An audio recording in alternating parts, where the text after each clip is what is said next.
Ladies and gentlemen, I've been fairly introduced, but maybe just for the purposes of our interaction, I will choose to underscore maybe 3 points or experiences that I bring with me. And I hope once we can interact with the ones you bring, then probably we can have a meaningful conversation. I come off a legal background, and probably I'm one of those who started off the radical bar many years ago because I chose not to go to court. My argument had always been, if you must go for the culprits, you need to go for the crocodile and not the small fish. And I saw that our courts were full of people who had stolen chicken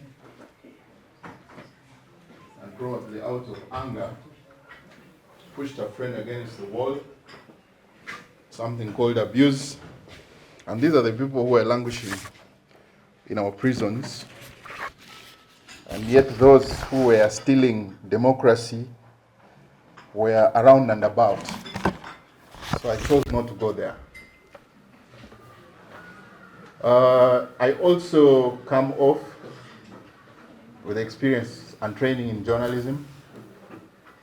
I did journalism many years ago, when probably many of you were contemplating how to start. I remember now you are using these things. We were doing stories on what they call a typewriter. And probably if you didn't have your English carefully thought about, you could hardly write a paragraph.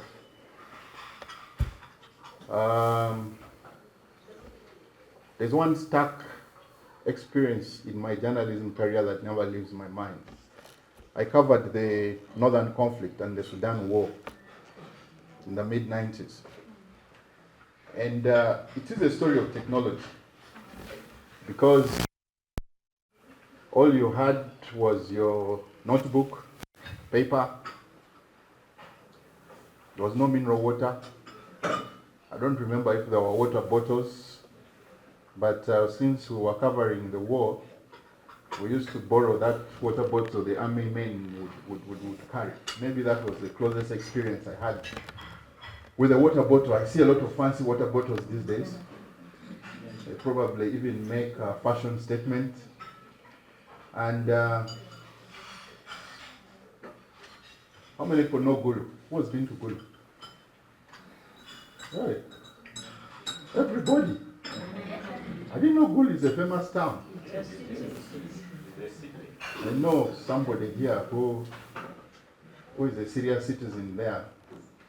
And I was wondering whether that person knows that Gulu is thought about seriously in Kampala also like this. Yeah, so when it came to time to file this story, of course you'd write it offhand. And then you go to the post office. And at the post office at that time there were only 2 lines. One line was dedicated to the army, specifically. The other line was for the public. So for you to use it, you'd have to book. You'd have to go in the morning and give a number and say, what's your name? Namalwa. Say, I want to talk to Namalwa of Ndeva. Then they say, okay, that is maybe 9 in the morning. They say, you come back at 4 p.m. heard a story like this? I'm sure some of you think this man is cooking up a story.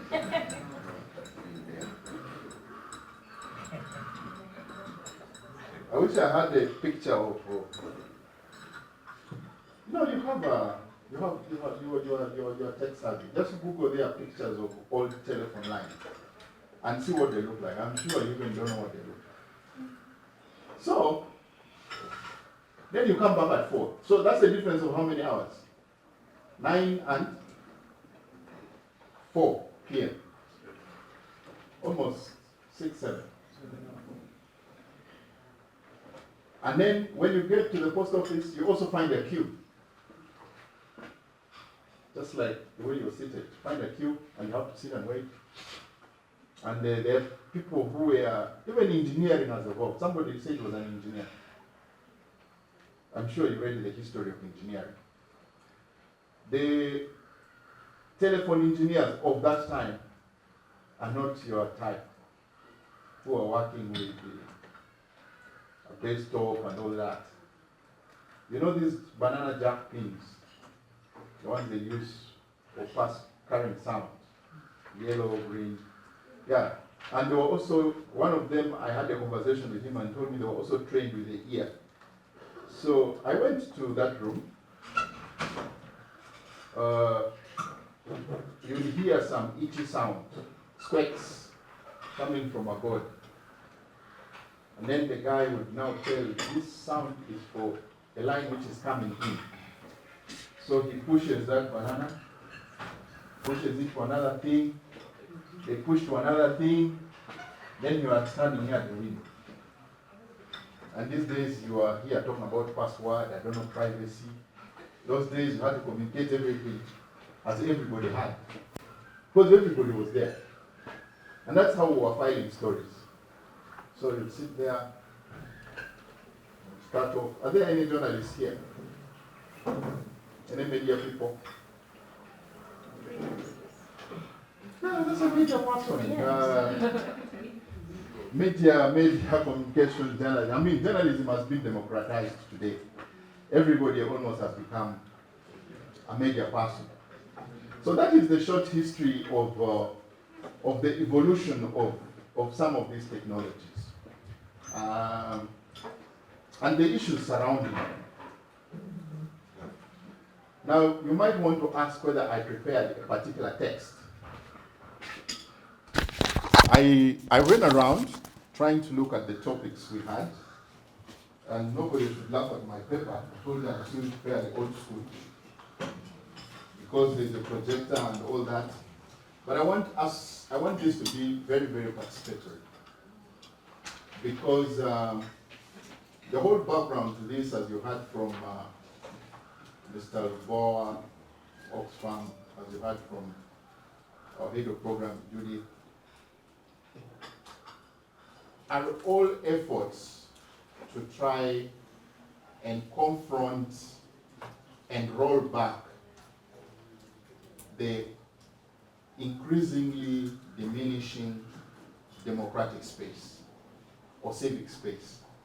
Because as we know, the internet is just but, it's a framework / tools, if you like. So you can name the technologies, but all that it does, it is just a superstructure. The real interaction with it is the issue.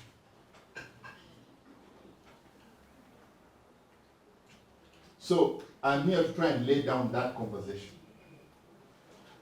And those who seem to be engaging with democracies around the world are beginning to realize more and more that probably the more you come to platforms like this, the more you learn from each other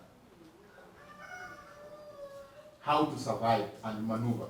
Because we're talking about human rights, and we're talking about how to be able to exist within this ecosystem. The issues of safety, the issues of ethics, because once you talk about rights, The next thing you talk about are rights move with what? Responsibility. Obligation. Who is that one? Yeah. Rights move with obligations or responsibility. Sure. So, that forms that conversation, and it's a unique conversation. And how each of your institutions, because you are all confronted with this day by day. I had somebody ably talk about advocacy processes. And advocacy, if you have even tried to be to an, whether it's a training you did or it's a class you did, you'll find that it is almost something that is neither here nor there. There are only specific principles around it.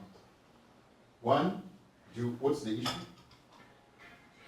How do you frame it? Who are the actors? How do you map them out? What is the time? Is there anything other than that? And these are things we are doing almost on a daily basis. But the challenge is, or the biggest challenge is that we're not having enough conversation amongst ourselves. And that is what I want us to do. So we're going to start off this way. I have framed some questions that I think are the questions that we need to respond to. After that, I'm going to break you up in little ad hoc groups, because I've not brought any textbook knowledge here. I just want us to refine, resharpen, and rededicate our thinking around that subject, human rights, technologies. Awareness is very important. And many times, many of us who say we make people aware, we are actually not aware ourselves. You see? So that's the kind of conversation we're going to have. Let me start with my good friend. It's nice to come to a hall where you know people. Who writes this first question?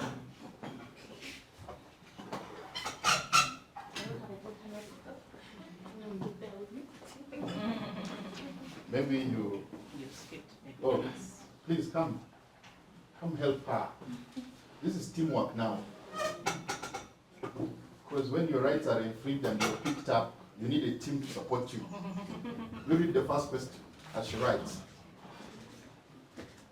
To what extent? This will give us markers which are not working. This is also an infringement of rights.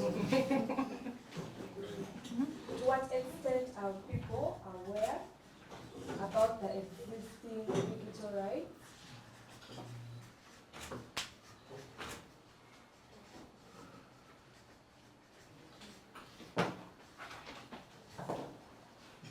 And internet governance in Uganda. Internet governance. In Uganda?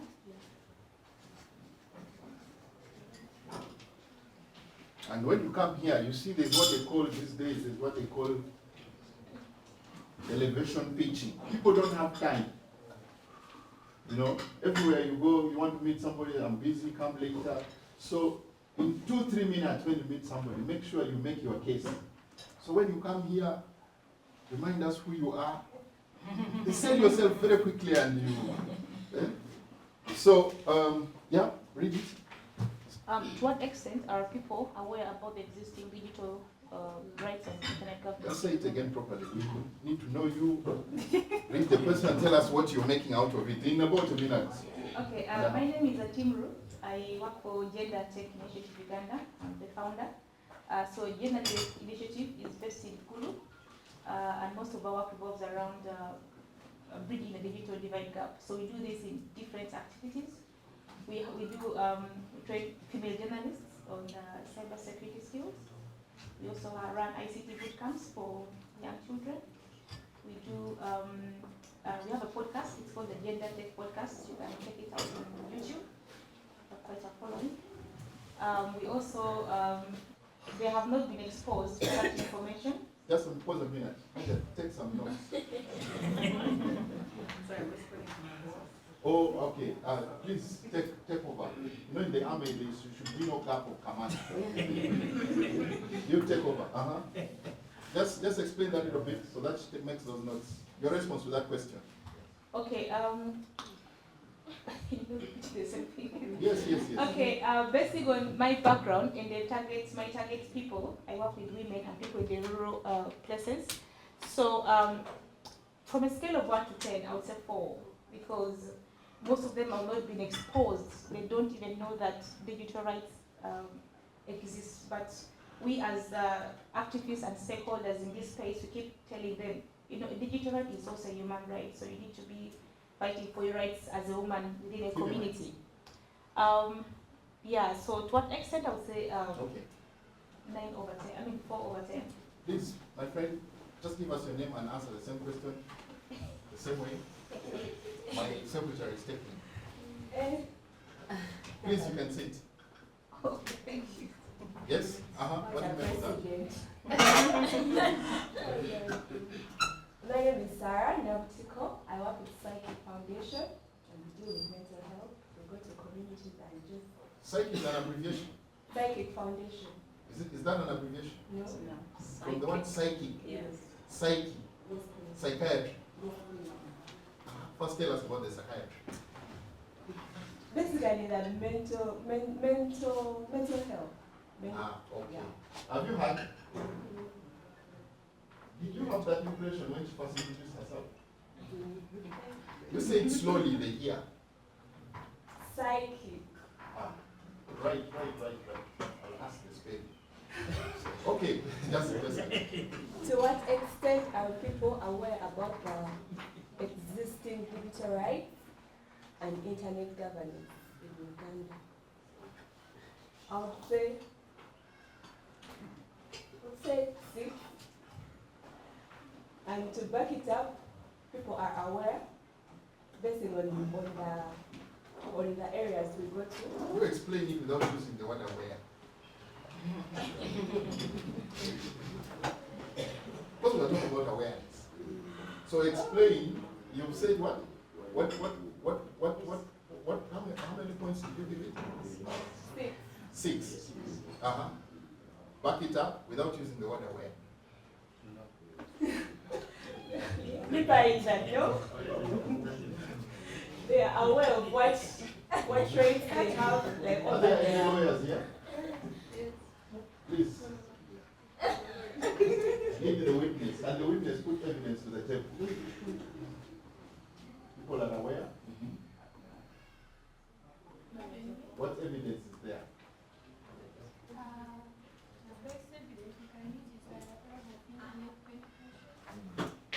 You've been helped. Okay. Flip another page. Please.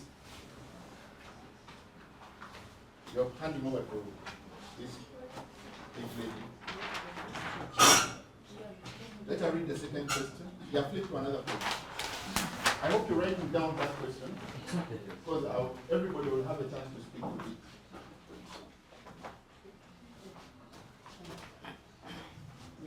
You are writing.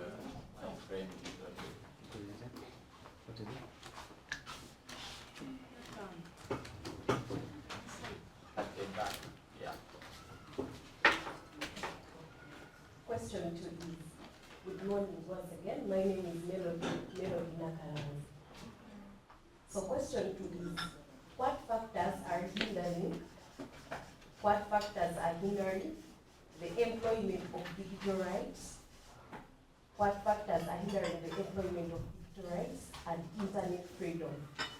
I think the word is enjoyment.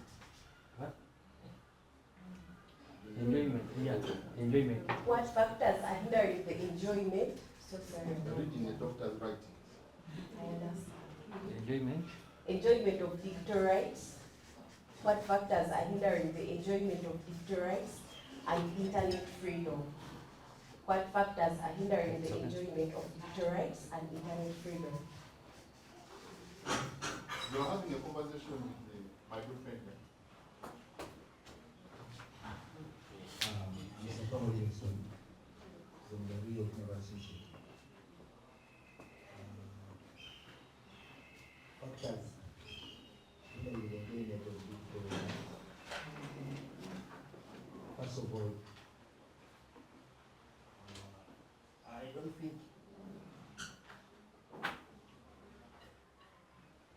the issue of awareness also comes here, and I don't think the budget, the knowledge about those budgets, which is that penetration to the digital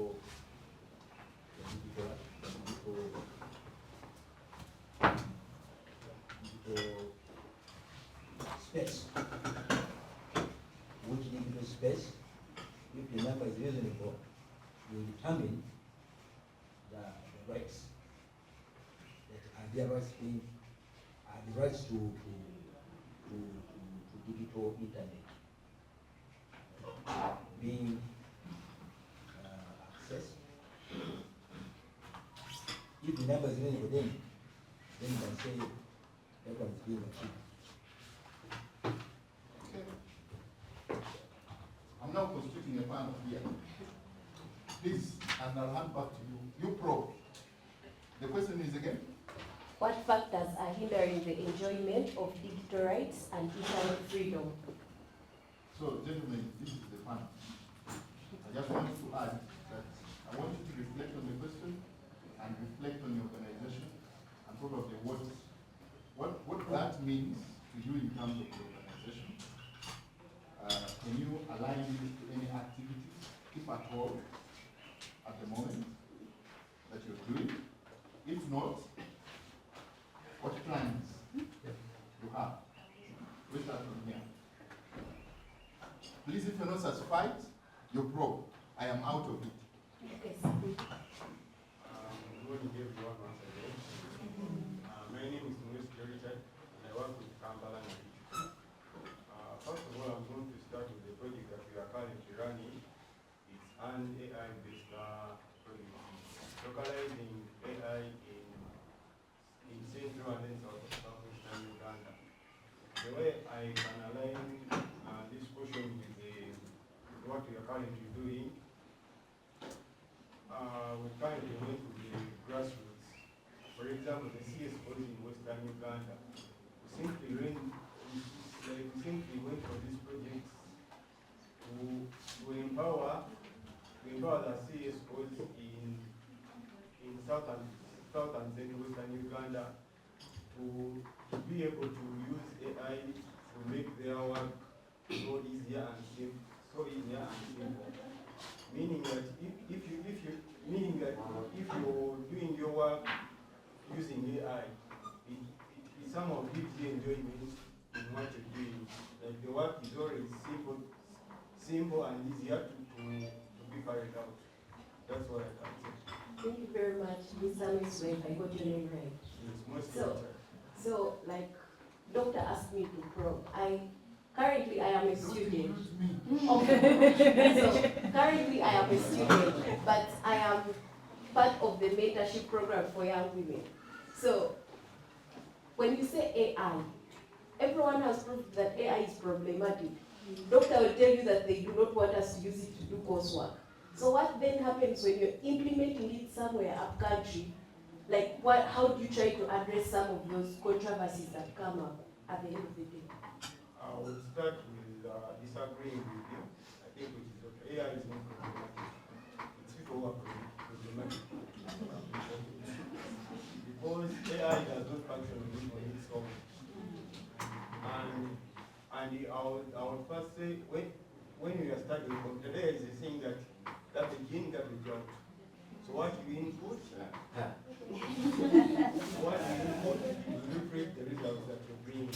AI simply makes our work more easier and fast.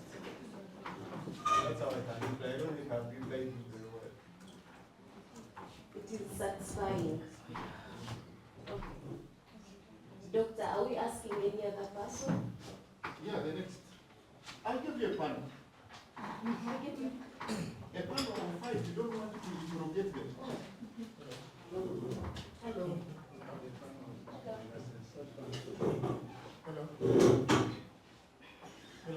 I think you can project your voice to be able to hear you.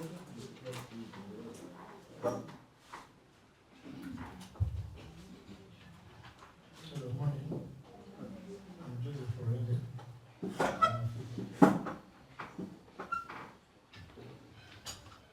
I have only one point here I can give.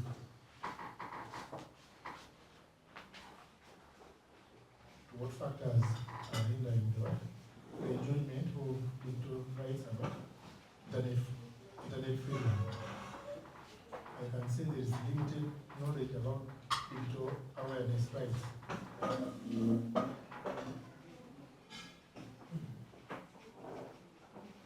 Okay, tell us more about that.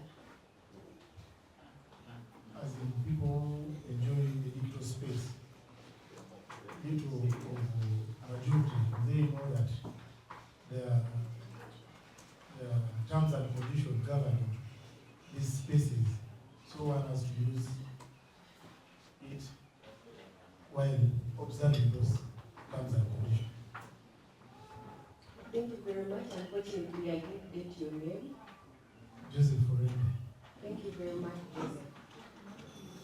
Please do us a favor, introduce yourself and the organization you work with so that we can easily relate with what impact you have created in society and what we're talking about. All right, thank you so much. My name is Janwat Kevin. I'm representing someone from Sensitize Uganda. What factors are hindering the enjoyment of digital rights and internet freedom? To me, as a young person who is working in the community, I think one of them is a poor digital literacy. When you go deep in the communities, most people lack the knowledge when it comes to internet. So they don't know how they should express themselves. Yes, they are facing a challenge, but they don't know where to start from. They think it in a violent way that if I post something, maybe the government will react, or the community will react, or the different stakeholders will react. So to me, I think poor digital literacy would be one of them. Thank you so much. Thank you very much, Janet. We need to know more about how government or how society reacts to these kinds of posts that we make. And yeah, it is a very valid point that it hinders how people interact with the internet and how their rights are most likely influence how they participate entirely. So tell us what it looks like that government has intervened and people say we cannot do this anymore because government will think this, or we think society will provide a backlash or something of the sort. Okay, thank you so much. When you look at people deep down in the community, for example, you post something maybe about politics, all of us have different parties where we belong. So people will easily react. When they post something, you will find that maybe the government reacts upon it, or the people in the community or in the society. So it is very hard one of these days for people to just post things anyhowly.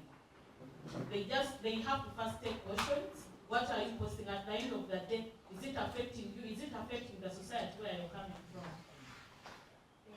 Yeah, thank you very much. That is very insightful. That even right now, most of us cannot reply to some of the posts that people share on X. We cannot post a video freely, even when it has affected you, because you're scared what is next. Are people going to say, or like people have already said, are they going to take you in a drone the next moment, or things like that? Thank you very much. Hello, once again. My name is Faith Okaka, and I'm with the Center for Policy Analysis. We're dedicated to advancing parliamentary democracy and governance. So basically, the work that we do in one of our programs called Parliament Watch, in case you haven't seen it, we have a website, is we bring transparency to parliamentary proceedings, and then we inform on policies, write articles about them, and just follow up on the policies and all. We also hold conversations on current affairs and anything to do with Institute Center for Policy Analysis. So let me repeat the question. What factors are hindering the enjoyment of digital rights and internet freedom? I think I'll take the angle of censorship by government, especially. We see that censorship has been done especially for political reasons. I like to use case studies because sometimes words will fail. So I'll give you a case study of the young, I don't know if I can call him a gentleman, let's use gentleman, who posted a TikTok. I think we've all seen that story. Gentleman posted a TikTok making fun, making light of a prominent family in the country, and he was imprisoned for doing that, for using the internet to make fun of these people. But we know that the internet has been used for those different things, even in the newspapers. So when I bring it back to what we can do as SEPA is, first of all, revise the laws and different policies surrounding digital rights and internet freedom, and then bring awareness to it, and then really scrutinize and see where exactly people are infringing, where exactly their rights are being infringed upon, and try and make adjustments and provisions for everyone to understand those rights. Yes, that's the answer after that. That's very insightful. I do not even broke more. That was very good. Thank you very much. Doctor, I am actually done with my panel. I do not know if I have a few contributions of what we have not looked at from the other people. My friend there. She's looking at me curiously, thinking we have a conversation. Lady, Amina, please come. Yeah. I want you to come and do the wrap up. What are the take home points? This is now your session. Okay. Hi everybody. Thank you everybody for your contribution. And yeah, when it comes to our question, what factors are hindering the enjoyment of digital rights and internet freedoms? We've heard from the different people who asked questions, and everybody had something to say. We've heard about censorship, government censorship, because everything you post online is now monitored, and people are afraid to enjoy their digital rights, specifically because you're worried about how the government is going to take it. I don't know if you'll come back to that thing. Yeah. Also, while we're still talking about censorship, I'd like to remind everyone that in this country, Facebook is still blocked and banned. So that is one of the most, extreme examples of censorship. Yeah. And obviously, we have talked about digital illiteracy. Yeah. And the fact that a lot of people, while they have access to the internet, are not aware of how to fully utilize it, how to fully enjoy their rights, or how they can enjoy their rights without affecting other people's rights. Yeah. What I can add to this is the fact that people do not understand the concept of consequence, and as such, have ended up either harassing others online, or being promoting things like hate speech, or unknowingly, yeah, because there's people who actually don't know that if you insult people online, that that's actually a crime. They actually don't know that if you actually stalk someone online, that's also a crime. So most people do not understand consequence, and that still falls under digital illiteracy. Of course, when you're about digital literacy, you're also looking at things like, can I use the device that I have to the right, to access internet? Can I actually use the internet that I have to, do the things that I need to do? Yeah. The other thing, yes, the other thing is accessibility, and this is not just on things like internet and devices. Yeah. There's even simple things like electricity. Electricity means no internet, so you cannot talk internet and not talk electricity. You cannot talk internet and not talk devices. So you can have electricity, but you don't have internet or devices. Yes. So when you're looking at things like accessibility, especially in rural areas, one of the most crucial things is the electricity. If there isn't, even if you handed someone a phone, they would never be able to use it. So, and things like, what is the cost of internet? Can someone in a rural area actually afford the cost of internet to be able to access it? So, when you're looking at accessibility, these are all things that you take note of, yeah, because nothing is an island, nothing works on its own. They are highly connected, and as such, you have to look at all of these things and make sure you balance them to make sure that everybody can access the internet, especially in the rural areas. Thank you. Wow. Can I have a rouse of hand clap for my dedicated team? My third area of conversation, which I'm going to read out, but request that we carry it forward and then come back to it a little later, it reads as so. What recommendations are key for policy formulation and review for digital rights and enjoyment? What recommendations are key for policy formulation and review for digital rights and enjoyment? Maybe just to expound a little bit on the question,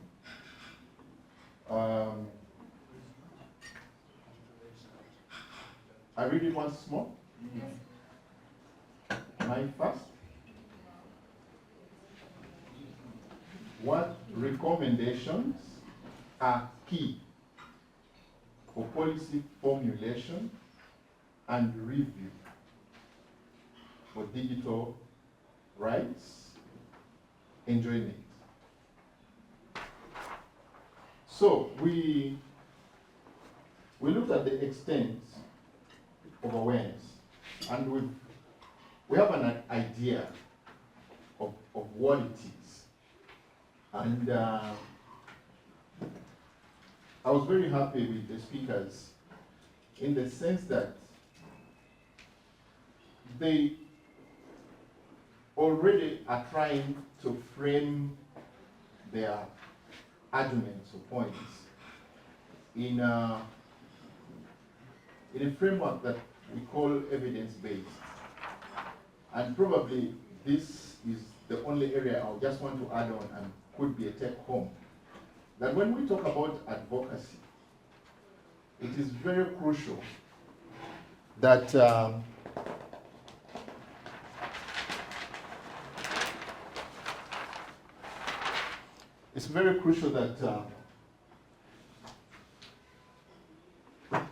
maybe given the seriousness of the matter, let me use a red. You know, when we're being trained as lawyers, we were told when you go to a courtroom and you find the judge in a red cassock, you know it's not business as usual. So, issues around advocacy.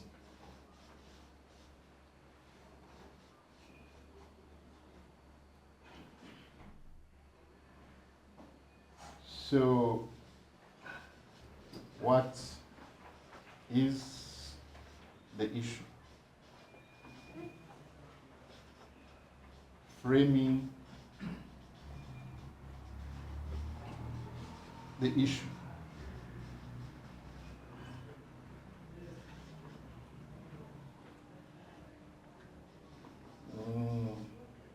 I want to use the word research, but very conservatively.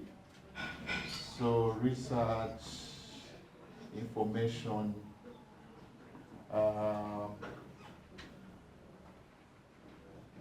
context, you know. And then for timing,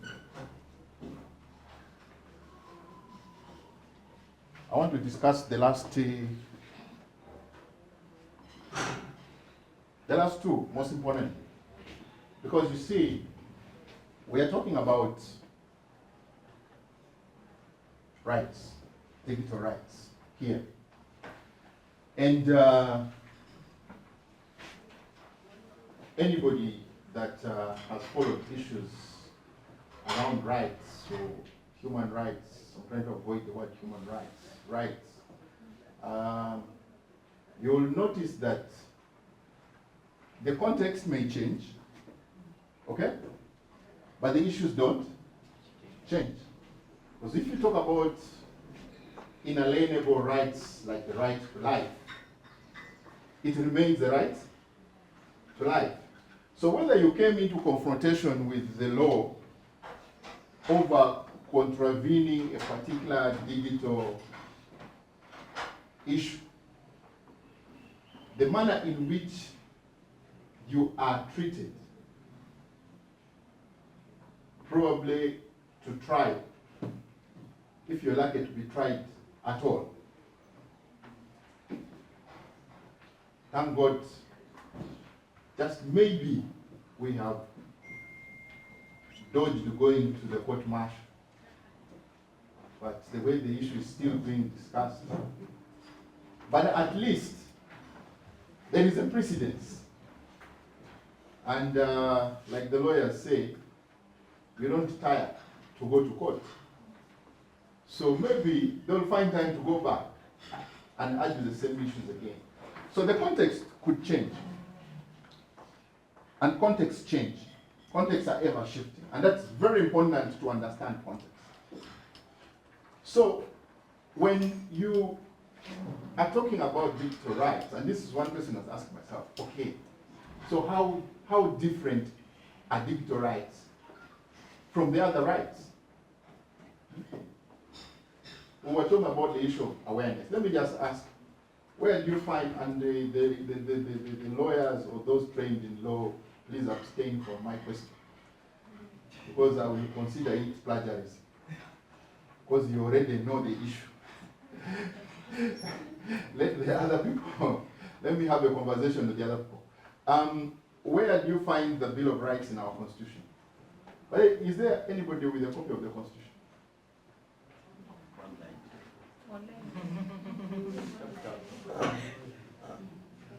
By the way, let me tell you something interesting. That is actually, I don't know, there's a lawyer there. You see, it's very interesting. If you go to if you go online, there's even another one here, I think. When you go online, there are so many versions of the Constitution, okay? But when you see law is strict and factual. If you're talking about the Constitution, you shouldn't be using the Constitution that was gazetted. I am not sure, by the way, if I seriously think about it, maybe less than half of you have touched the gazetted Constitution. Who has touched the gazetted Constitution? What does it look like? Black. Cover page. It's just black. Inside on top. Who else has seen it? Uh-huh.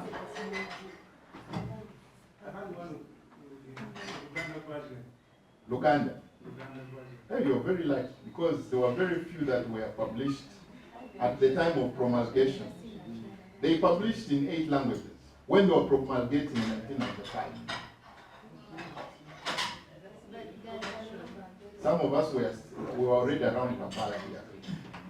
So we were lucky. So anyway, the point I'm trying to make is that let's be careful, and I think this is the important thing about awareness. It is, yes, there are versions of the Constitution on the net.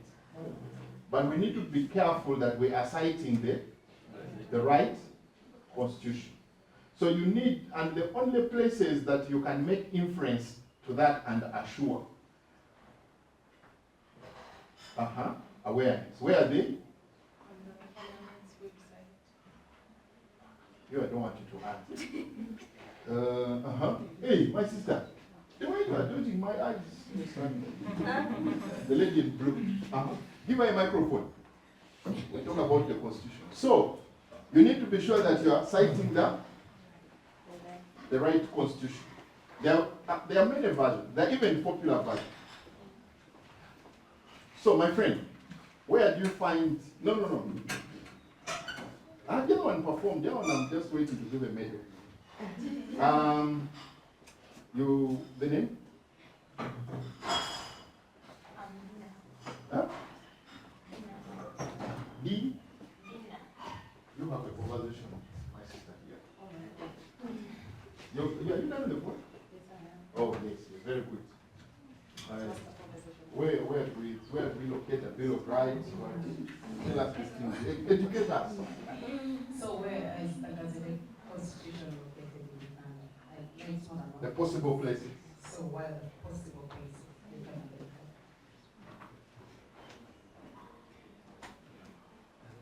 identify? And the second one?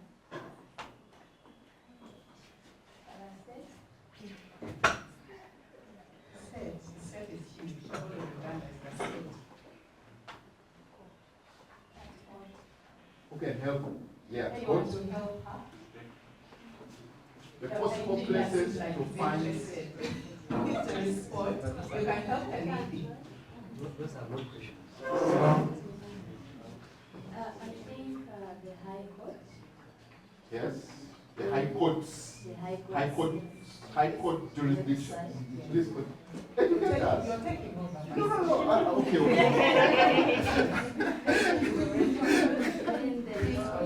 The Law Society Uganda. Yes. Okay, so there are several chapters in the Constitution. Do you know any of the chapters in the Constitution?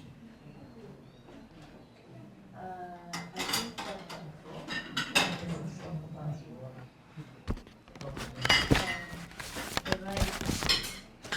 The rights of citizens, the do's and the don'ts that helps to abide in. So for you as a citizen, which is the most important chapter for you? That's some chapter that elaborates The rights of an individual. Yes. Okay, I think mine. No. You continue. You actually now you are discussing you are discussing chapter 4. Now chapter 4, you discuss it in this slide. Okay, you actually asked the right questions, by the way. You ask the right questions. You hold there. I need a man. Hey, my good friend, the one wearing a shirt like mine. I also request that we change the battery of the microphones. Oh, please, take the technicians. Please come. Yes, you. Yes.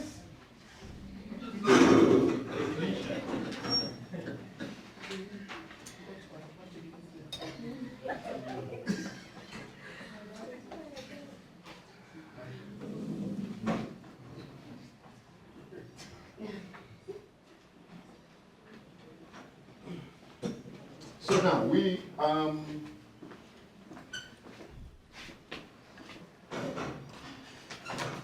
coming back to you.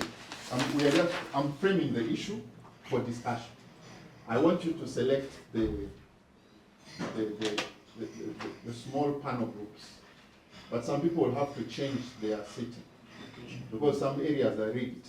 Like this area, this one, these three ladies cannot continue sitting there. They will not pass the exam. My sister here also will have to leave. You go and sit next to, since you're working in, go and discuss inclusion with my uncle there. Doctor, don't you think that is dictatorship? I know. There is what they call popular dictatorship.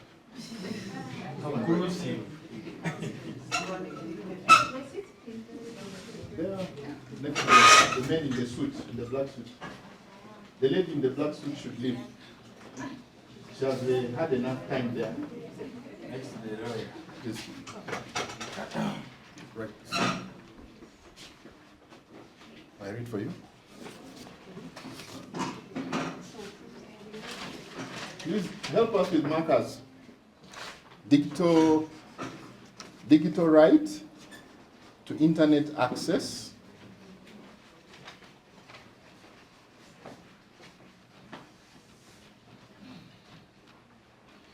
And digital right to internet access and affordability. And affordability foster universal and equal access to the internet. Oh, okay. Digital right to internet access and affordability, foster universal and equal access to the internet, including fair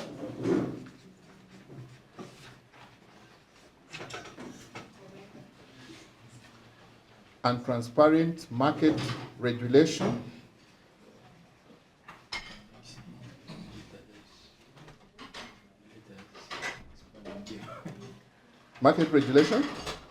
comma, transparent market regulation, comma,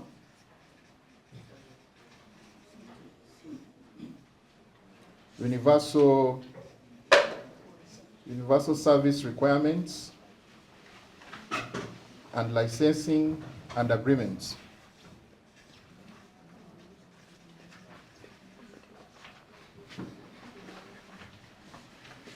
Transparent market regulation, universal service requirements and licensing agreements.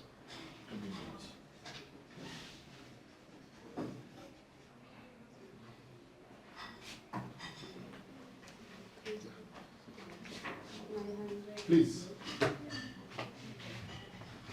come and take over.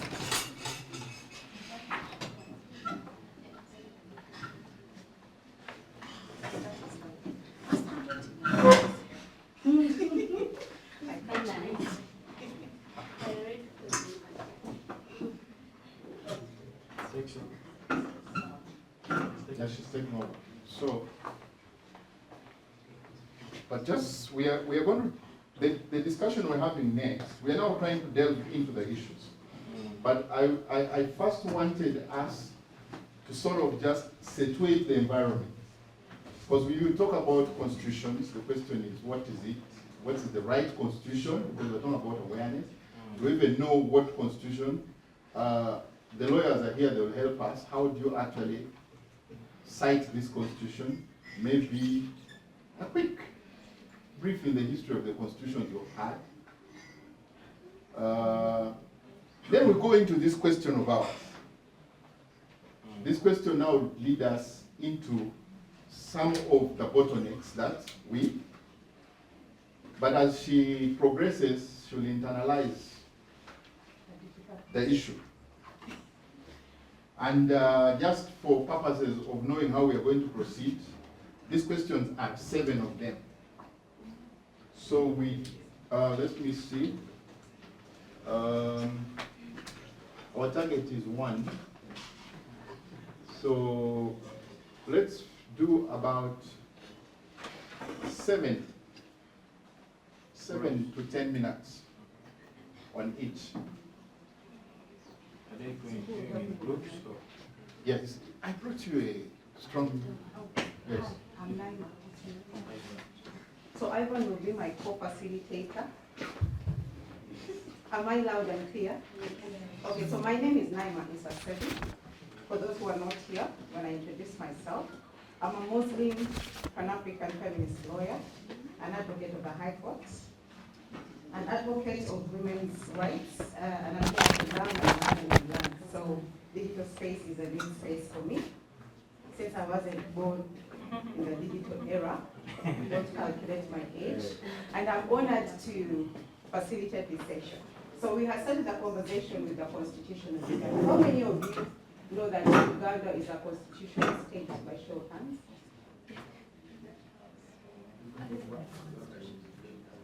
She's asking a question. I've asked a question. How many of you know that Uganda is a constitutional state by show of hands?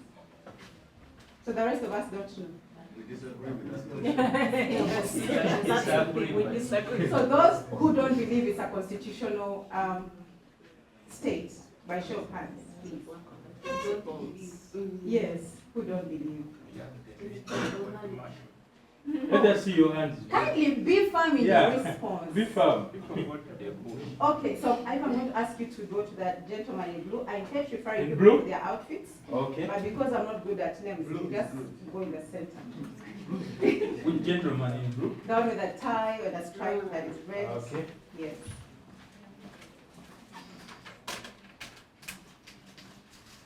Yes, so what could be your reason that Uganda is not a constitutional state?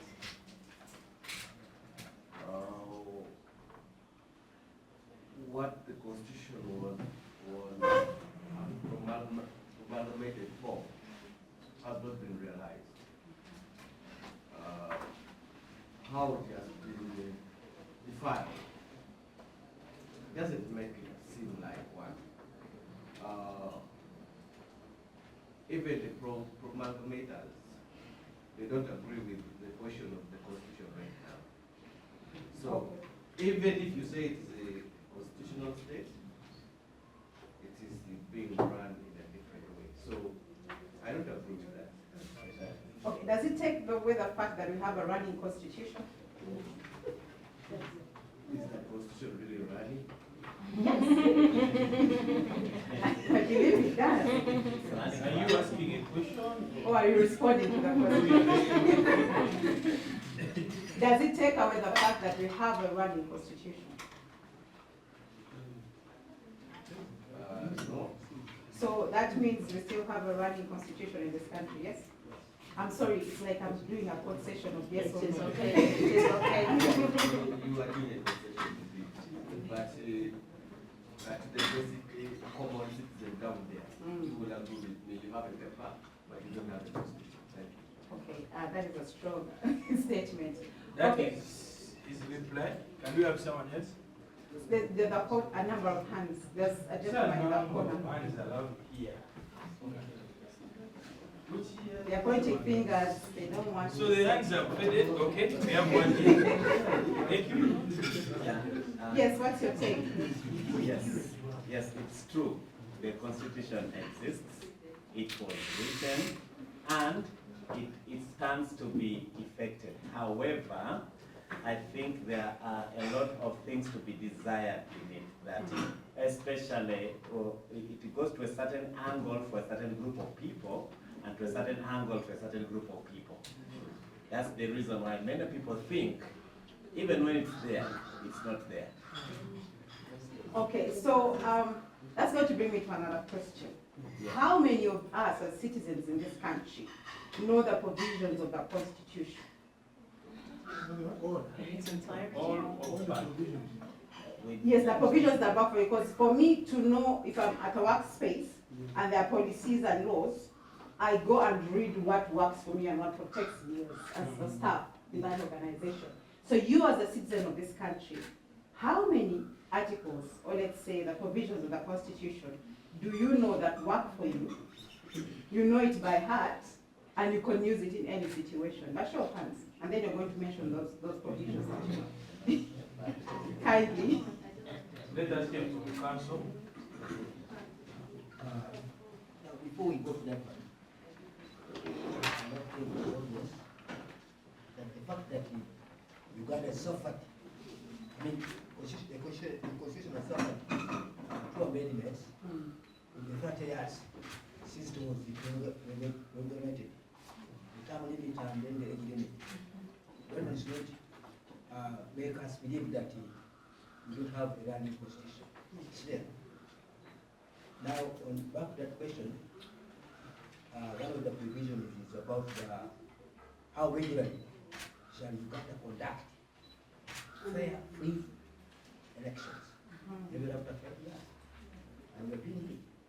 As I talk now, we're preparing for the realization of that provision in the Constitution.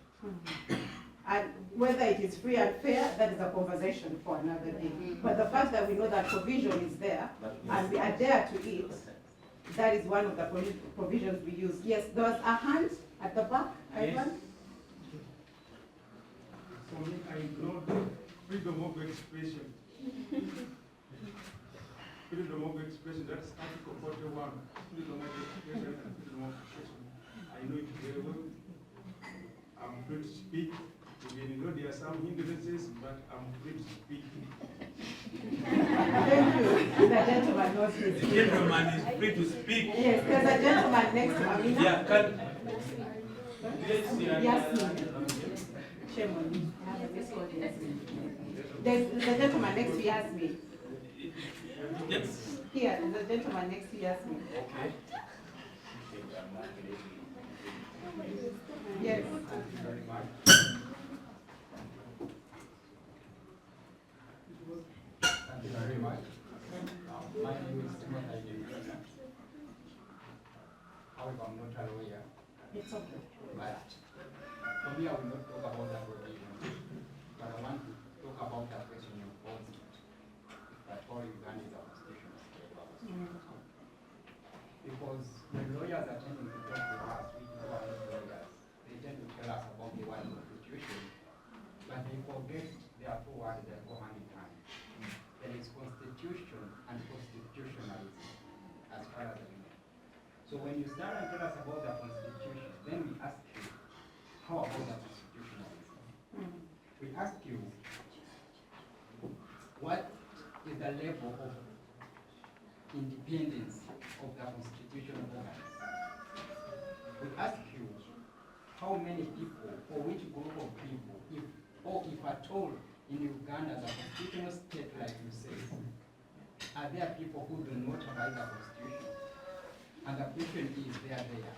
And if they are there, then we pose the question, what is the level of constitutionalism? I think that Uganda is grappling with constitutionalism without constitutionalism. And that is the problem. I hear you. Thank you for that comment. I'm hearing new words. Yeah, you see, I'm going to speak like a layman, not like a lawyer. The problem we have as citizens of this country, we are quick to blame people and forget to blame ourselves. True. We point fingers and forget that there are four fingers pointing at us. We are quick to say the leaders are not following constitutionalism, but do you know the Constitution? That's the question I'm posing. Do I know what the Constitution is? Do I even know the provisions of the Constitution? How am I in a place to practice my constitutional rights and constitutionalism? Like he has said, before I start holding my leaders accountable. You cannot hold your leaders accountable on issues you don't know anything about. So how are you going to hold it? They'll come and tell you, and you will willingly vote that person without knowing what the role of that person is to represent you and uphold the constitutionalism. As a citizen, that is why I think that is my biggest problem. I don't even go for rallies when people are campaigning because I think it's a waste of what? Time. People who go do not know what questions to ask. And then they will vote for me, the person who's going to represent me. So I'm going to get a market vendor in the parliament, and then I'm going to start saying, the leaders, we have a problem. No, I, the citizen of Uganda, I am the problem before I start blaming the leaders of this country. I think with constitutionalism, we should start asking the questions ourselves. How are we contributing to constitutionalism as a citizen of this country? Then as a lawyer, our role, I think, is different. It's to interpret the Constitution. Whether it is being breached, raped, or defiled, that is for court to decide. We argue the law as is. So I'm not defending, but I'm just putting something straight. Now, you've diverted me from the question I was asking. We are back to what? Yes, we're talking about chapter 4. So someone had said that the rights are under chapter 4. So I'm going to lead the discussion to lead to the question that we are going to have. So under which article, we are going to learn how to quote these things in the Constitution. Under which article, I know you have phones, it's a digital space, please Google. Do we think the right to digital rights fall?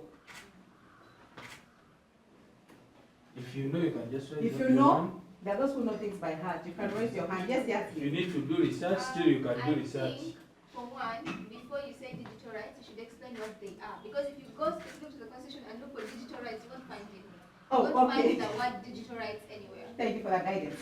So we have so many articles under the Bill of Rights, which is chapter 4. And we are going to start one by one. One of those articles under the Bill of Rights, which is chapter 4. And the first one under Article 20, if you have your phones, it talks about fundamental and other human rights. and freedoms. So what is fundamental rights? Anyone to just break this down? It is simple English. What are those fundamental rights? Anyone by show of hands, you're having a conversation, so let's continue. Ivan, Yasmin's hand is Yes, up. please. Yes, please. Oh, you're audible enough. I think I'm audible. Can you guys hear me? Excuse me. Yes. Sorry for my indulgence. I think let's now move to a kind of quiz model. Let's these are the teams now. Okay. 1, 2, 3. From the lady. What's the name again? Scovia to the gentleman. You're a team, and you can consult. The next 3, you're a team. That's a team. Look at your team members. Blue. Move your chair to. Is that blue or green? Yeah, move like that. So just go like that. The lady, the good lady, you're out of the 3, so you're starting you, the gentleman, and yes. Let's be quick. Then the next 3.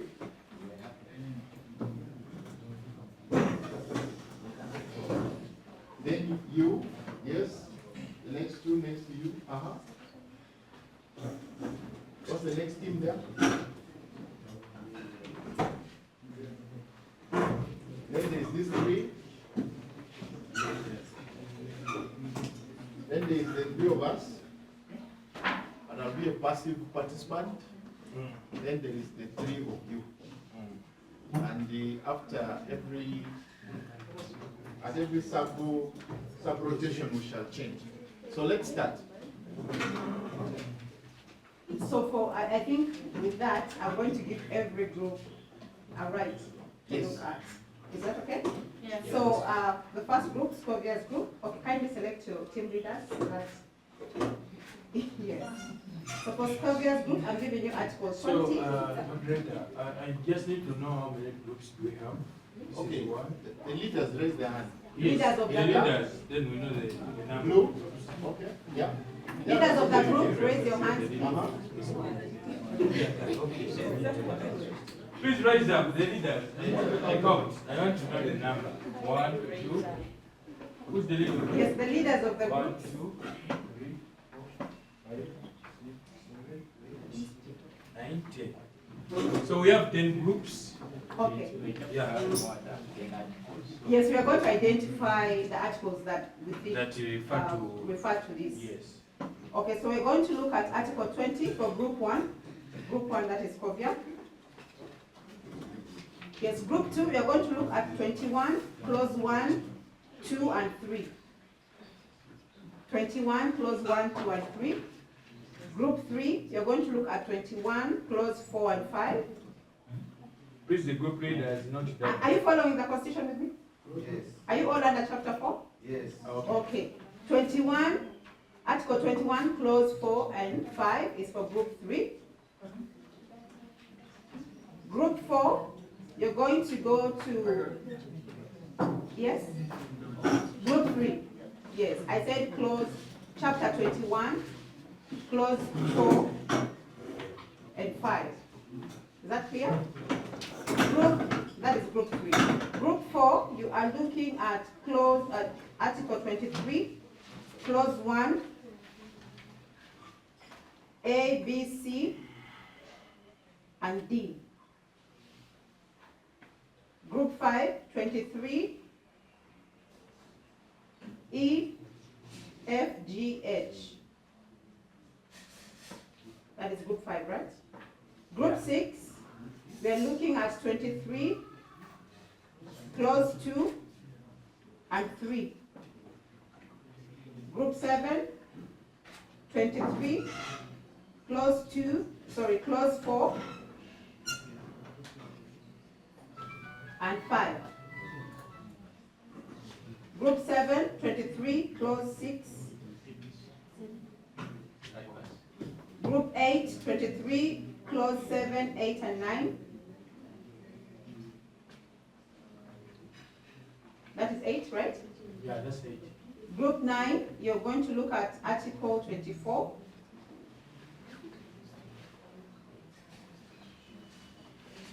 And group 10, you're going to look at Article 27. So are you all there? I think every group has got a 27 is right to privacy of person, home, and other property. So the group that has not had their... Is there any group that hasn't had their article? Your group? Group 6. Group 6. Group 5, what clauses do you have? 5, you have which one? Group 5, which articles do you have? 23. 23. Yeah, so... 23? Yeah, they have 23. Can you hear again? 23. Yes. E, F, G, and H. Say again. 23. Then 6, you're supposed to have 23 clauses.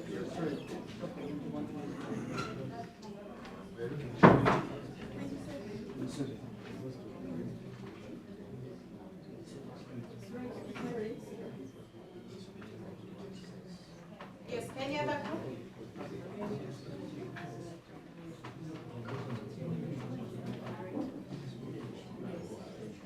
So we are giving each group 5 minutes? 5 minutes. Then you have one person to present for your group. 5 minutes and you have one person to present. Yes. Kindly link it to the digital, the right to digital. Exactly. Yeah, Digital rights. and Yeah. internet access.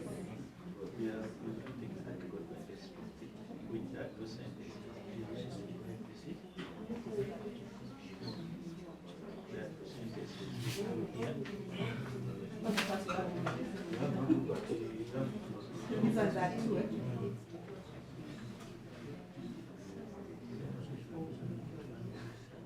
So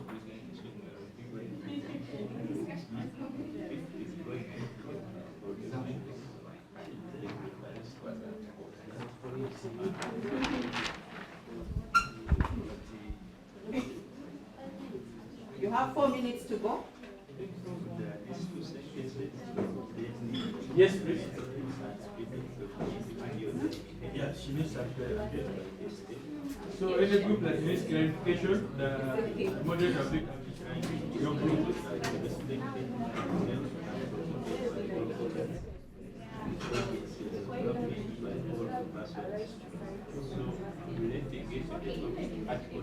you can still relate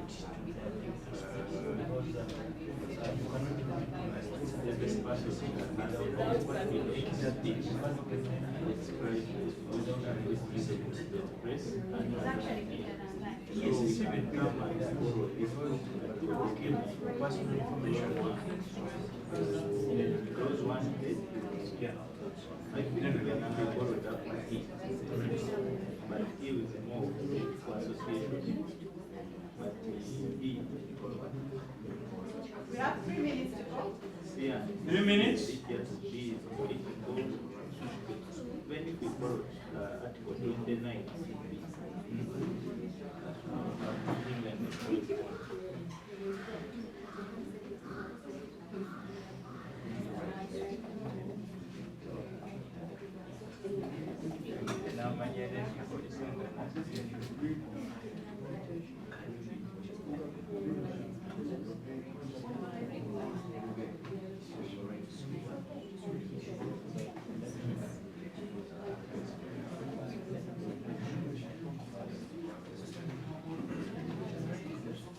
So you make sure you relate those articles to the digital rights and internet access.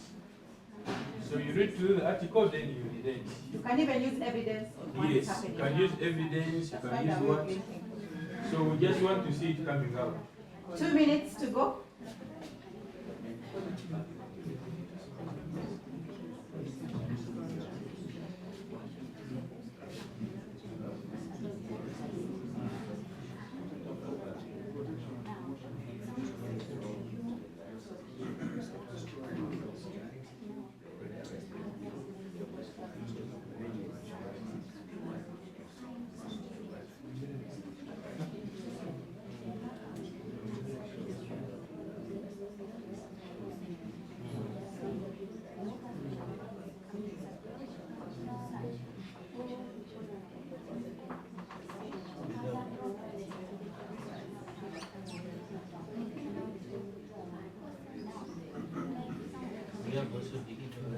You have 1 minute.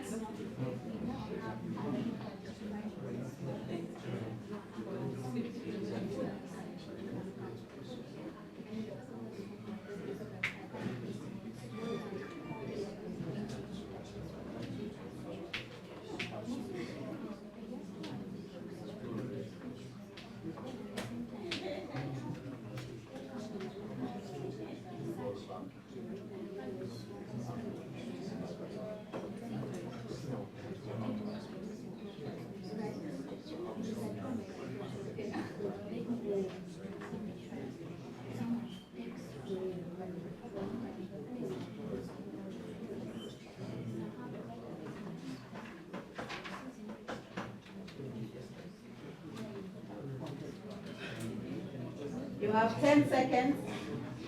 9, 8, 7, 6, 5, 4, 3, 2, 1. Stop. Can we stop? Yeah, which group is ready to present? Was it a fruitful discussion? Yes. Okay, we are going to follow the chronology so that Okay. we do not confuse the people who are shooting. So start with group 1. You have 2 minutes to make your presentation, not more than that. Be as brief, precise, and straight to the point as possible.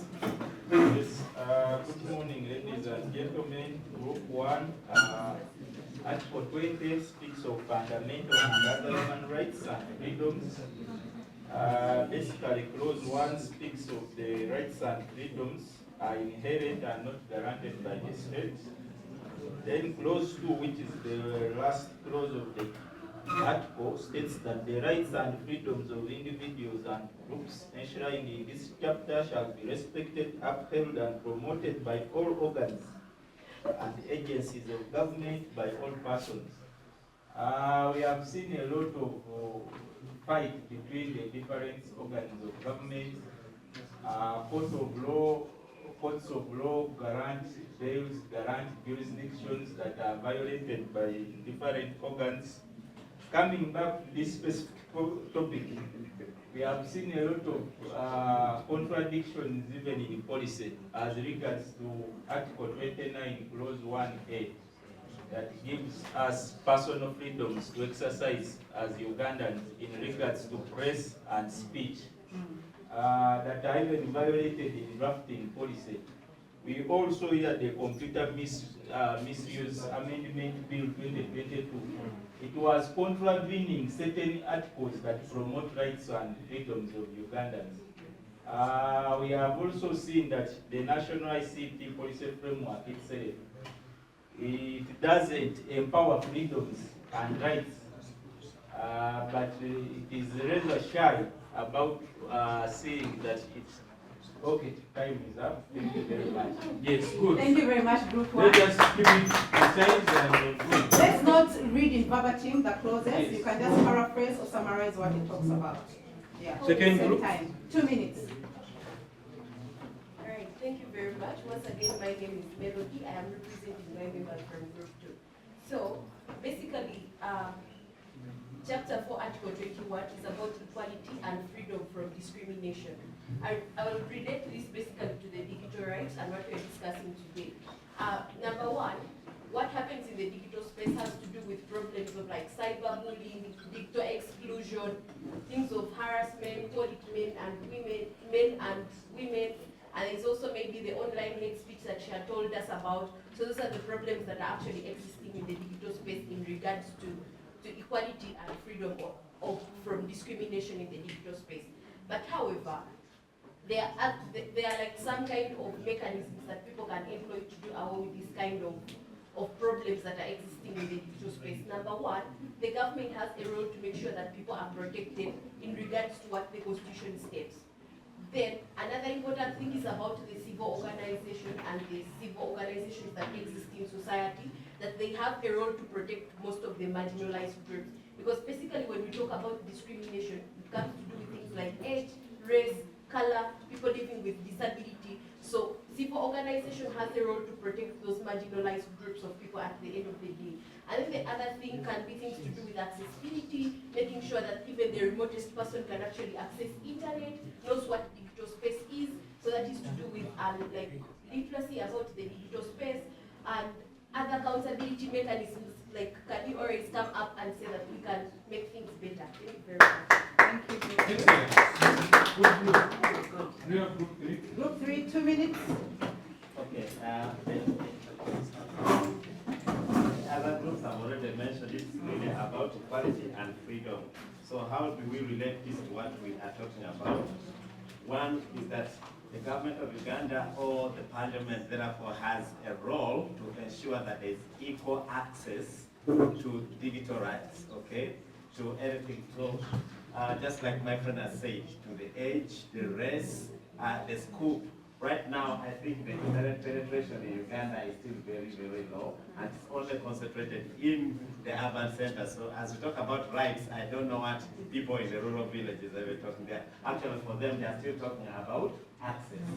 So that's number one, is that we really look at the people be able to access.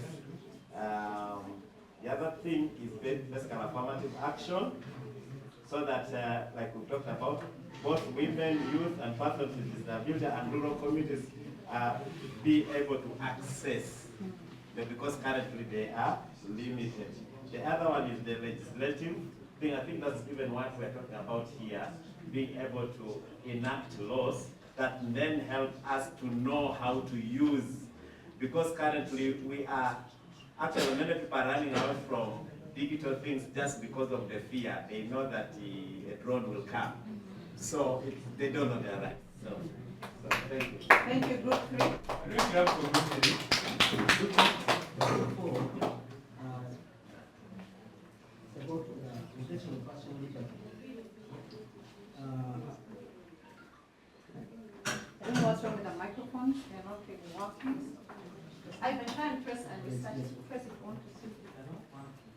Be loud. Yes, be audible. Be audible. Generally, I've been breathing through all that closes. Those sub-clauses A, B, C, and D. But in the nutshell, I would say, Ugandans are not so much supported with the international laws related to digital accessibility, enjoying the digital space. Because if you look at those rights, the right to generate the digital rights and internet access and affordability. Uganda is related there, because although these provisions are talked about,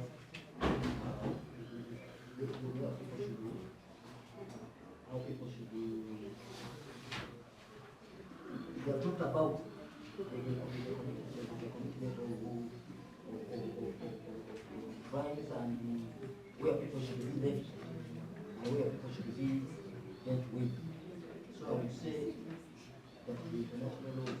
You have 30 seconds.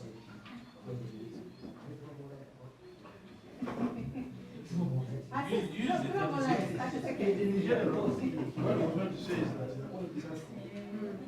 the protection of personal liberty, when you look at the provisions of other laws outside Uganda, so it is provided here in the constitution in Uganda, but Ugandans are not aware about that.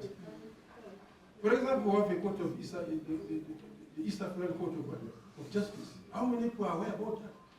How can you access information from that court using the digital era? So you realize that we Ugandans were still, we were not even not acquainted with our own.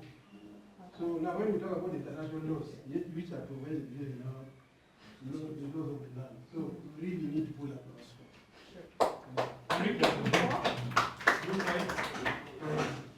Group 5, we are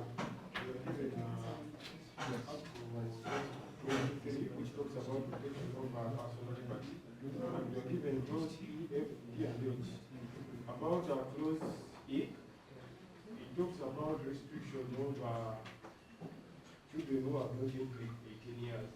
But currently, I think this needs to be reviewed, because children at a very young age, they can access phones. So meaning that if they can reach to dangerous phones.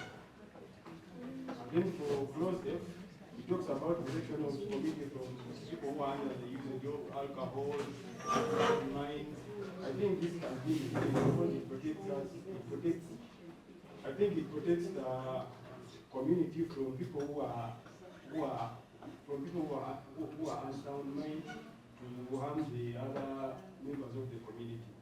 Then for Krosgi talks about here we built a case about Messi, whereby he was moved from Kenya to Uganda without following the proper procedures. And then we reviewed this that it does not protect the individual's right against the state due to political reasons or proposition. I think it also needs to be reviewed. That's all we want to do. Thank you, Group 5. Can you clap for them? So I did here Group 5 to relate to digital rights and internet access. I think they have. More? I think they have. When the issue of messaging came in, mostly mentioned that. Good points. Group 6. It's okay. Group 6. Don't judge. No, I'm saying it was the issue of messaging. But the other thing, yes, Group 6. Thank you so much. Group 6, we are looking at Article 23.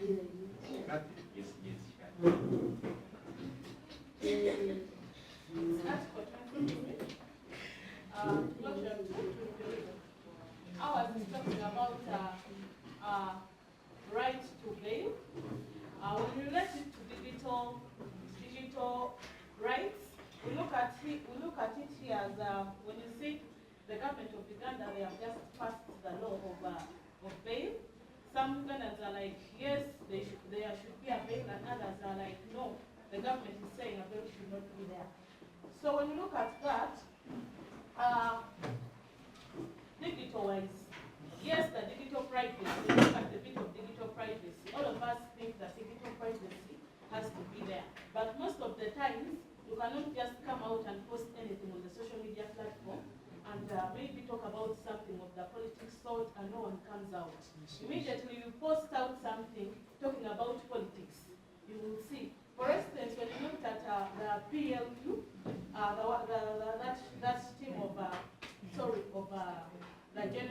General Mhozi, they posted something, General Mhozi posted something, and the parliament was reacting upon it. So when you look at deep down in the society, we really don't have digital privacy, though it's there in the Constitution of Uganda.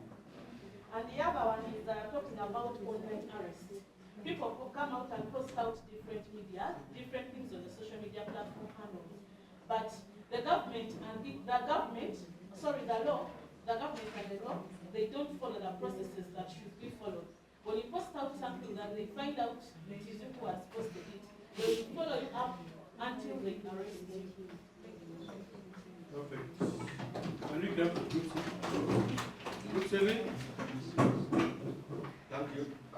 This is a team comprising of women from Uganda Network, Her Internet, and Global Alliance. In the combination, they have put them in their heads together, and have come up with when they looked at they gave us an task in Article 4 and 5. When you look at 4 is talking about reason, is general talking about reason to arrest. Why she should be arrested? Do you think we should be arrested for using our phones to abuse someone in a family? Do you think that is the case? Anyone can be abused. But do you think you should be arrested? Probably no. You should give me a better reason for arresting me, but not for using a phone and abusing someone. Please, take note of the rights of an accused. When you look at that Article 5, all these persons have rights wherever you detain them. I don't think we should be restricted. Very many times when you are arrested, probably some of us have been victims. You are arrested and you are detained in police. You don't have your phone. How will you communicate to a lawyer? How will you communicate to a doctor? Yet these rights are enshrined that you have a right to call a what? A doctor, a next of kin. But your phones have been what? Taken away. And inside there, you still have a right to express yourself. Even in that black cell, you can express yourself digitally. But you are not given access to having this phone. I think we should amend our constitution and provide what we call internet police. So that whichever crime you are committing, the police is there in the internet watching for you. Thank you so much. If you have permission. Yes, please.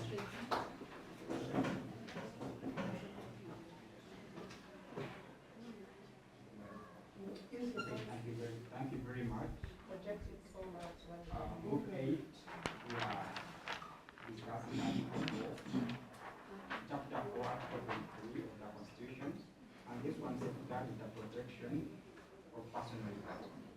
So, Clause 7 mandates that any person who is unlawfully arrested or detained is entitled to compensation from responsible authority. Just for instance, in 2017, the Itaman was arrested and charged with cyber harassment and offensive communications, even though she argued that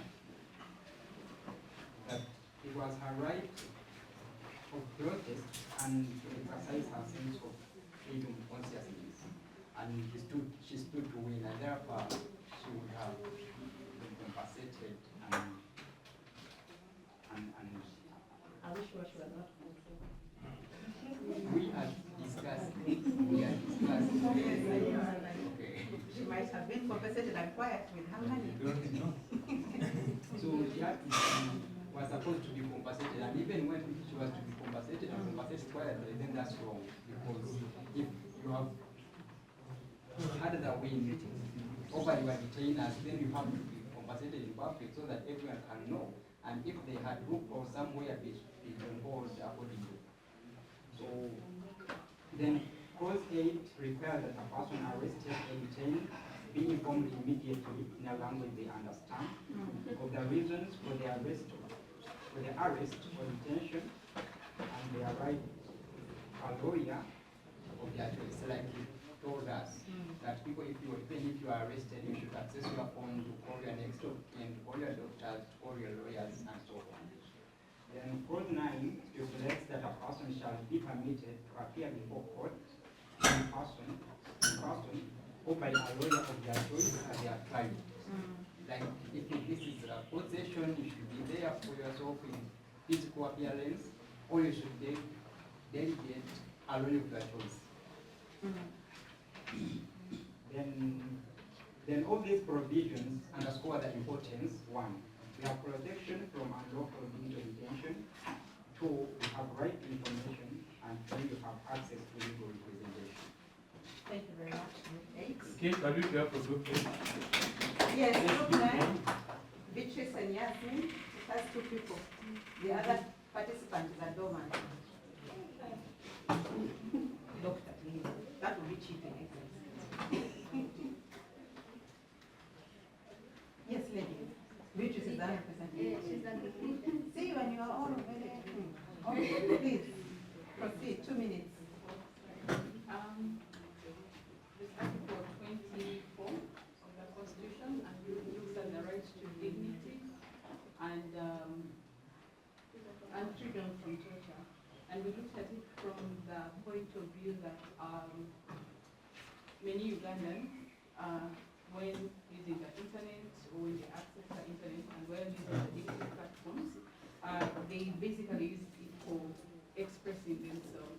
However, where they find that they have offended any person, usually results into unlawful arrests. All of that is inhumane treatment. And most of the times we see people like Kapenza, they were whipped on their backs, they have scars.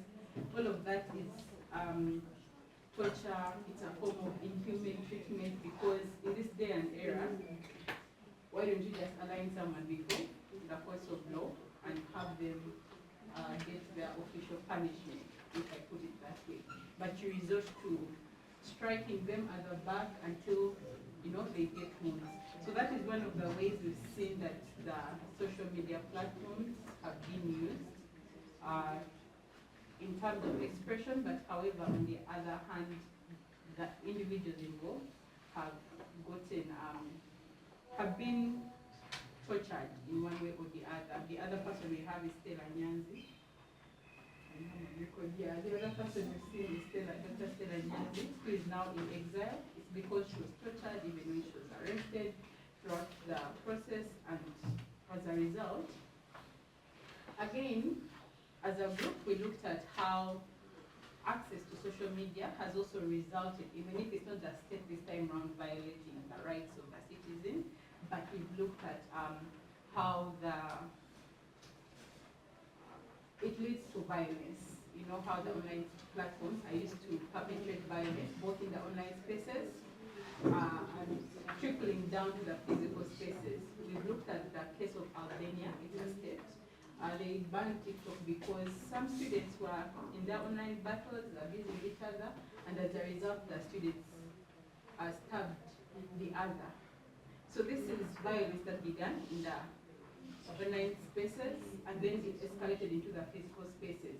And this is torture. If you die by stabbing, would you say you died a nice death? No. It would have been through torture. It was inhuman. So for the students to kill the other. So that is how we try to apply the right to dignity. That it is, by the way, also what you should know is that the right to dignity and freedom from torture, it is not a right that can be limited. It is an inalienable right. You can't take it away from a person. So anyone who violates it, they deserve any. Thank you very much, Group 9. Can we clap for Group 9? 10. 2 minutes and we wrap this up.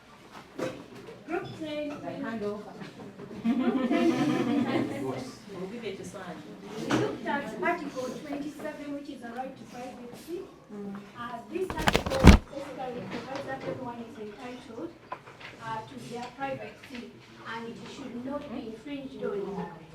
So, in relation to digital spaces, we look at most times we open our accounts and we normally make agreements with those social media spaces without knowing, by just sticking, saying, you can always what? You can have my data, then you even put your locations there. So most times, there are people who actually breach your rights by stalking. There are people who stalk, and there are people who also go to your social media platforms and they Xerox your photos. After taking them, they go and put faces with the use of AI. You have been seeing that. So with that, they will be breaching your right to privacy because you have to consent to each and everything they are doing with your photos. And then I was talking about the fact that you make agreements, terms and conditions. You normally click on them when you're registering on those social media platforms. Sometimes you'll be giving out your data, and you never know what they can use your data for. For example, let's say most of us we use SafeBorder, and most times it can access your location. They know your location. But imagine that your location is revealed to the wrong person or a thief. What could happen to you? And you have said there, in case hackers go into the system, they can easily find where you are. So we have also a law, which is the, it's the Computer Misuse Act. It's amended, the one of 2022. And then there's another law. No, it's about the privacy. I'm trying to get it. No, it's not cyber security. I'm trying to look at it. It's Data Protection and Privacy. Data Protection and Privacy Act 2019, which protects things concerning data, and also it allows that your information, personal information, can be shared with, let's say, the government security for purposes of criminal investigations. But provided your data falls in the hands of a wrong person, you can easily suffer the consequences of you being sold out wherever you are, or also your information being used wrongly. So that's how we looked at this specific article. I think we all deserve a huge round of applause for the work well done. I'd like to appreciate all of you for contributing to this. I think I've done my work easier. I don't have to go through each rights. We have all internalized the different rights that are in the Constitution as enshrined. That's not all about the Chapter 4 in relation to the Bill of Rights. There's much more in there, but this is just an exercise to make us internalize when we are in these spaces, when we are talking, if you're being arrested, the things you need to look at. Always watch out for those individual rights, because the Constitution is yours. Familiarize yourself with it and identify those rights that can protect you in certain situations. Like a right to fair hearing. I know we've not talked about it, but once you're arrested, taken to a cartoon court, disciplinary committees, just know what your rights are when it comes to certain issues or certain situations you're in. So from the discussion, there are a few issues that my secretary, who gave me the microphone, kind of identified from the discussion. One thing is the digital rights to internet and affordability. When we're talking, I think there's a group that presented something to do with affordability and internet access. So how does this then define to the situation right now? If we look at Uganda as a country, we are a population of how many people? Do we know? 48. Close to 48 million people. So I just wanted to do this fast, statistics. Out of 48 million, how many people stay in the urban? You boss is not even reliable. They don't know that. So you find that close to 26.4% of the 48 million are the only people staying in the urban area, and 73.6% is in the rural area. If we look at the urbanization rate of Uganda, even for the people who are in the urban areas, how many have access to electricity? Just hold it there. Like they say, Simba wo. This is now advocacy, evidence-based advocacy, as you plan your work. This issue she has mentioned is very critical in framing issues. Every year we pass a budget, isn't it? The Constitution says the budget belongs to the people. Who has where's the lady for Parliament? Parliament Watch. Please, just get up. I may not be the most competent person. I want you to take it from where I stopped. Now, every year the budget is passed. I just want you to give a synopsis of the process that leads to passing of the budget. Then I want you to concentrate on what they call opportunities. What opportunities are there for we as citizens to influence? That's called budget advocacy. Pay attention to timing. Because you see, once the time has passed, you can't influence, especially the men, it would be like trying to wink to a lady in darkness. If you must wink, wait when it is broad. And I don't want to victimize ladies, but some of those are old adages. So look at the timing, look at the framing. So in a synopsis, just tell us, budget is coming. Even if you don't go there physically, what can you do digitally? Where are the opportunities? Sorry, please ask the question again. Like The cycle, the budget the cycle of process. the budget. How does it start? So I believe they should start end of February. And so first, the budget framework paper is published outlining the government's. I'm sorry, not that I really like to interfere, but maybe that's the way I know. First, start by asking, how many people not follow the budget? Okay. Well, then, yeah, By show of hands. How many men care? Yeah, we care. So how many people follow the budget? You see? Huh? Raise your hands properly. Okay. You saw the hands? Very few. Parliament Watch. You have a bit of work to do. Okay, let me ask again. How many of you follow the budget? We have, they're like 5%. They're like 5%. Okay.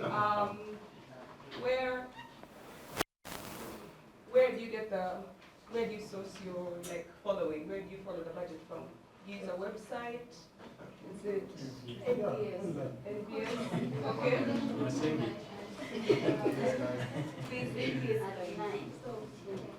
Okay, so I'd say yes. Yeah. Okay. When we join Yeah, so for me, my point here is back to the issue of awareness. Remember the first two questions we raised. Because I don't know what your experience is, but this is my experience.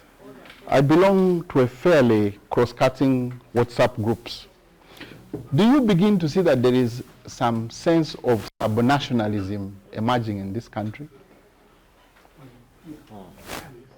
3 days ago, I worked in Karamoja before. I was put in one group which read the Karamoja we want. I told a group called the Choli Frontline. A few days ago, I was put in another group, the West Nile we must get. Huh? So I don't know whether you are seeing these things. Now, above all this, we're talking about a nation state. Uganda is a nation state.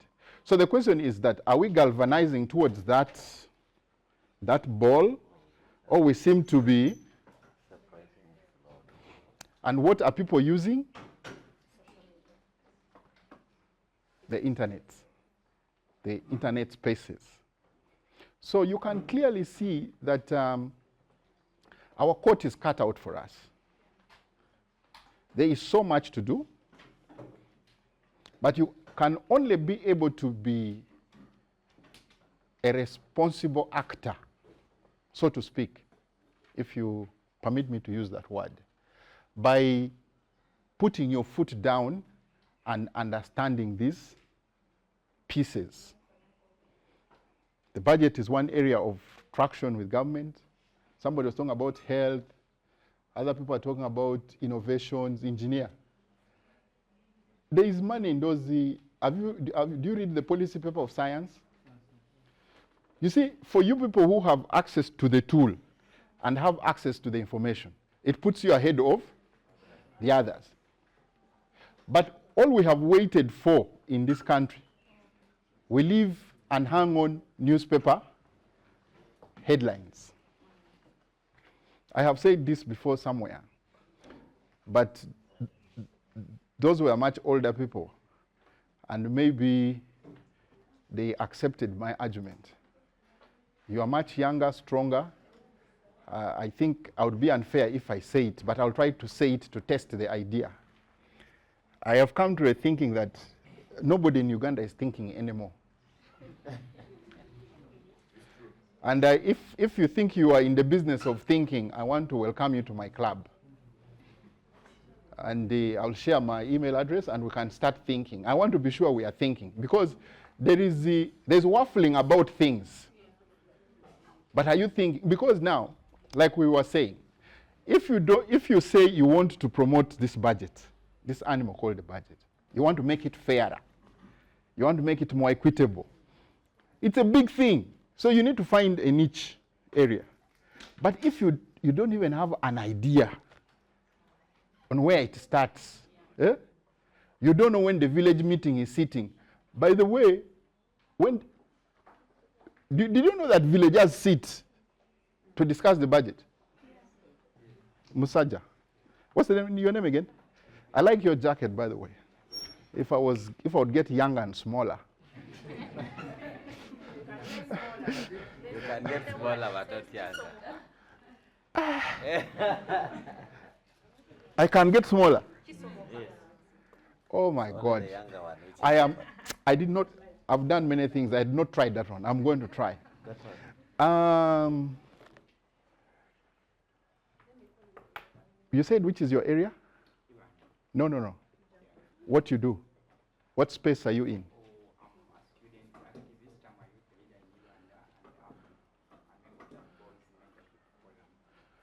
Have you heard about they brought a syllabus in O-level They removed it. Now I'm told they've brought another one in A level. I'm serious. Am I lying? Who works in education? Council is not agreeing with me. I don't work in education, but at least Let's listen to him. I don't work in education, but at least I have had students grapple about it. They brought another one, then in the middle of the term they brought another one. So our teachers are ever on training about this and the other one. Yes. Yeah. I'm going to clarify that. Uh-huh.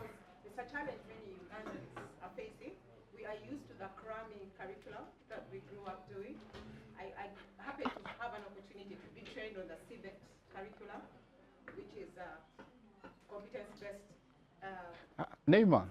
So, Neymar. it is the same CBET. Neymar. Objection. No, it is confusing to even the teachers.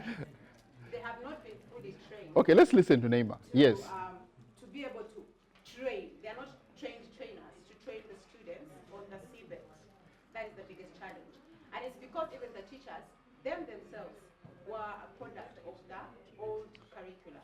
So with the competence-based and whatever curriculum, the CBET curriculum, it is more of the student takes lead in their education system and the teacher guides. Yet we are used to the teacher takes lead and asks questions and gram. So this new one is challenging the so-called implementers of it. And that is why you're finding that it is the new curriculum, but even the teachers don't understand what they are teaching. So they are on continuous assessment and training for them to understand. The CBET is hard. Yes, I happened to be part of the people to be trained. In my other life, I was a trainer. However, you could even tell in the hall, everyone is like confused. Even the head teachers are confused. So it's a challenge. If I'm supposed to train someone and I'm not even fully trained. I want to pick up. I want to pick up from there. In Ibanda, is this conversation going on? No, the conversation that is there that regards the curriculum. One, you see, these teachers, when the new curriculum was brought, these teachers, most of them, those who teach in senior 1, senior 2, and the same like those who teach in A level. So the thing was like this for training. Sometimes the teachers would be conditioned to choose the teachers that would go for training because all of that stuff would not go. So they aimed at choosing those who teach in senior 1, senior 2, and senior 3. So the thing today is, now that the pioneers of the new curriculum have completed, and they are joining senior 8. And at first, the head teachers did not choose the senior 5 teachers to go for training, so the senior 5 teachers have not enough training to teach the students. And therefore, they are grappling as to whether they have to continue with the new curriculum when the teachers are not competent to teach the new curriculum in A level, or they maintain the old curriculum in A level. Let me just hold it there. Let me ask this serious question. In my place, the local bars there, we drink a drink called marwa. No, this is the serious business. So let us take it out. Let's take it where it belongs. We drink something called marwa, round in a pot. And excuse me, our friends. It's not that I intend to speak about this thing to offend anybody. At these conversations you find in Marwa pots, which is the most popular radio there?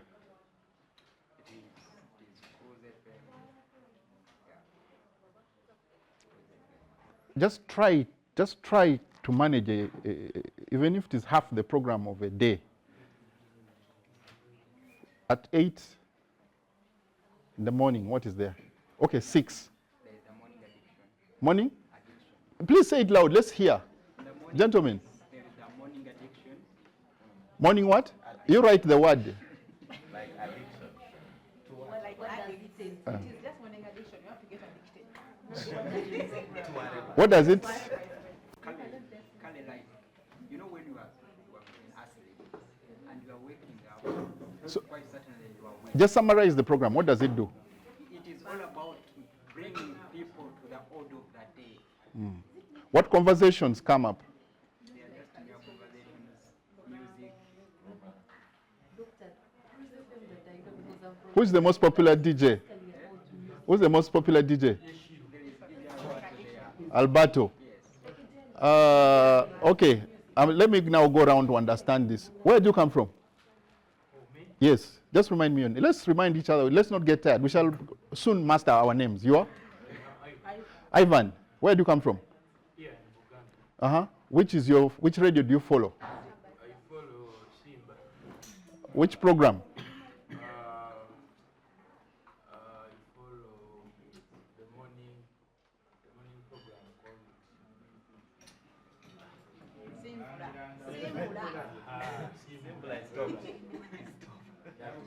Uh-huh. That's Top Radio. Yeah, simple as Top Radio. the morning one. But I don't know the name. I forgot. Okay. Yes, my friend. What's your name again? You also come from Buganda? Where? Mbali. Uh-huh. Me? Big FM. What's the program there? Now, we don't have very much time, but I'm just trying to give you tidbits. You see, in analysis, you draw. Okay, I have understood, with an exception, and I think that's why you're in a tie. The point I want to make is this. Just like I was talking about policies, these are processes, okay? And we need to keep track of them. But remember, I mentioned to you that we have a duty and what? Obligations or responsibilities. When you look at some of these laws we have been going through, these laws have a flip side. They give you a right and they take. So you need to know, you need to balance the boat. The only way you can balance the boat is by informing yourself about the flip side. Because when you look at, say, the Computer Offences Act, and by the way, don't be fooled. This one I can tell you for free. You can take it to the bank. Is that laws, in terms of jurisprudence, are situated to facilitate, enable, and entrench the status quo. Is that too much Luzungu? Laws, because in time, I told you about context. Because of the context, you find that the prepositions are made by those who are sitting in. So, they will want to move away from what you'd call natural laws. That is why the hallmark of many of these constitutions, like we discussed, is the Bill of Rights. Because there are some hallmarks which you cannot pull but to confront that, they go to hide in neighboring laws and begin to box. You need to know how it works. So when you are looking at a law and analyzing it, you need to get the context right. Where is it coming from? We have a situation in our hand now. You wait and see what they propose in the UPDF Act. What you do, if you are lazy to think, you pick one of the judgments of the Supreme Court and put here, especially, the orders. Then you pick the proposed bill and you read line by line. You'll see that this one is responding to lines here. And where this one is saying don't, they will be finding a way of saying, okay, somehow, by the way. Yeah, so for you as an activist, when you're framing the issues and want to argue, what do you go for? People say it's difficult to have a conversation around law. It's not true. It is possible to have a conversation around law and laws. So these are the times when you need to be at your at your tip top, because you're understanding how the issues are coming, that you're able to say, this one, this one. And which goes back to the issues of the radios I was talking about. Radios form what we call perceptions. And we all live by perceptions. Interestingly, perceptions have a very short term of life. They only last 48 hours, or maybe 96. Something will come in the headline, we all jump on it, boop, boop, boop, boop, boop, boop, boop, boop. After 2.5 days, another one comes. That's what I'm telling you, Ugandans are not thinking. Because you guys are all carried by, because now if they're telling you be addicted to a program, to be addicted means you need to be there. So, what makes a difference? Now, I'm speaking to you this way because we are intending that after this interaction and a few other interactions, you'd be empowered enough to go back and also try to influence the smaller groups. So, yes. I just had something to highlight. Is I understand when we're talking about the rights, I have a right to this in relation to the digital spaces. Just bring your attention to Article 43. You could go back and read. That limits how you can enjoy your rights. So if you're saying I have a right to freedom of speech, you will not come and infringe on my right as Naima by insulting me and harassing me because you have a freedom of speech. That will be limiting my freedom and also my right as an individual. So Article 43 is talking about your right could be limited. So it could be a right, but as long as it's not infringing on other person's rights, then you can enjoy that. Infringing on other person's rights, you really enjoying that right. That's why some people are being arrested or harassing people online. So we have to talk about the rights in relation or cognizant of Article 43 at the back of the mind. Yeah, thank you for that. And then also, there are also what we call neighboring laws. Read those also. Try to understand them. Because you see, the actual thing here, I want to read the objectives of this training at the end. Then we find out whether we have touched anything on them. Because at the end of the day, these things are not going away. The regulation system will not go away. The question is that how do you navigate? How do you find your way around it in a clever manner without necessarily getting yourself in trouble? And when you get yourself in trouble, we then also know how we can probably coalesce around you to see how you get out of it. Because the truth of the matter is that space has shrunk. And it is shrinking by the day. So we are like in a war theater. You know? In the military, they say a retreat is not a run. It's not a surrender.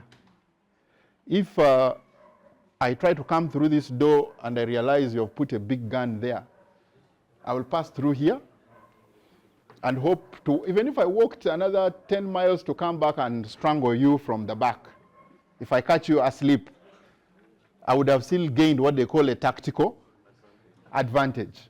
So this is now what we need to think about. So in whatever space you are and what you're doing, how do you remain afloat? How do you remain surviving?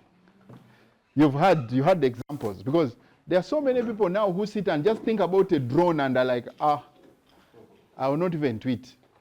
Now it's even worse with things like terrorism, because you imagine being associated to terrorism and find yourself under that kind of charge. So it shows you that there are no shortcuts about learning. So like the popular word, we unlearn and then we relearn. And we can only do that by this kind of associations. I also wanted to point to the fact that when you're talking digital rights, you cannot look at Uganda as a monotonous state, okay? One that is independent of anything. when you're online, you talk to people in another state. So when you talk digital rights, you have to look at digital rights in the global perspective. You cannot look at them as only a Ugandan thing. Because what happens if the person who is infringing on your rights is not here, and they are like somewhere else, not even in Kenya, but they're like in Russia, or say, you know, like for when you have children, I had someone talk about how children being online and should be reduced to 15, but the question is, what happens when the content of your child, which is supposed to be legal, yes, ends up all the way in Russia, in a different country? How do you handle such a situation? So I feel like when we talk digital rights, we cannot avoid the globalness of digital rights. So when you're learning about digital rights, learn about them on a larger scale.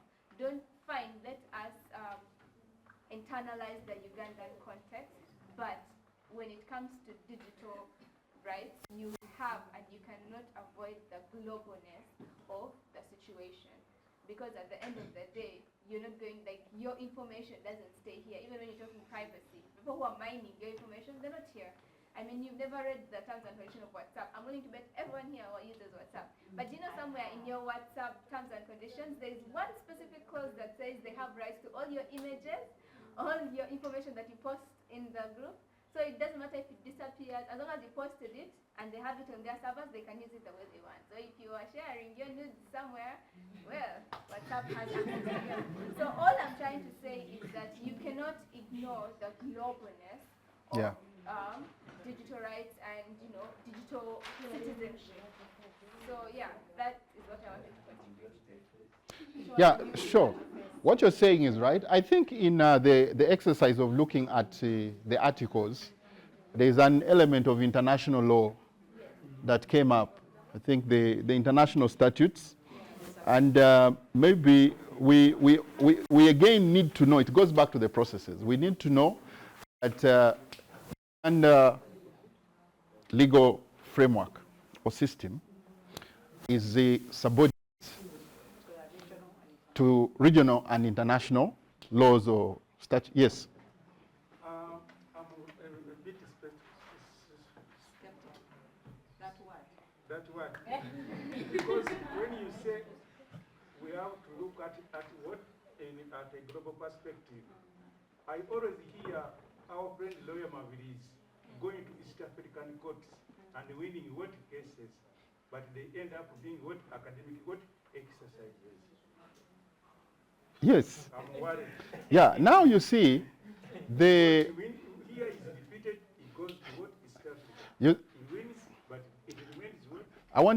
I want us to look at it at two levels. Let us look at the first frame we have should be efforts towards democracy. Now, for those who understand legal systems, hierarchies, and all that, you learn that courts are in a hierarchy. The democratic principle in there is that you may not necessarily find favor with the group A, but you may find it with the group B, or even may not find it with group B and go to group C. Like this last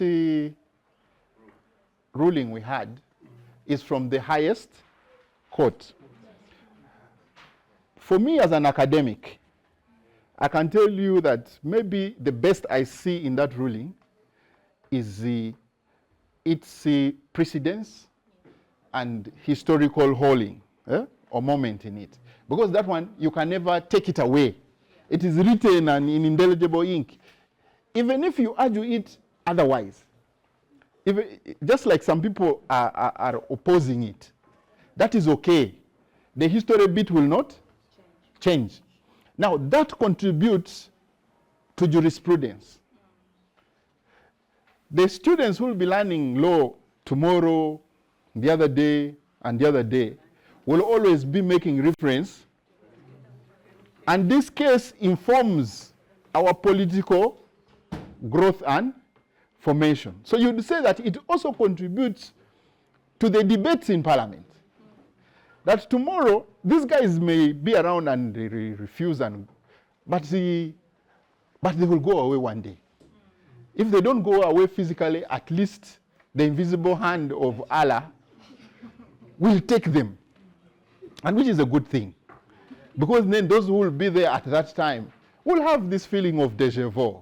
You know, finally, they are not here. And they need to start somewhere. So they will run to that piece of paper and say, by the way, this was the last thing that was agreed upon.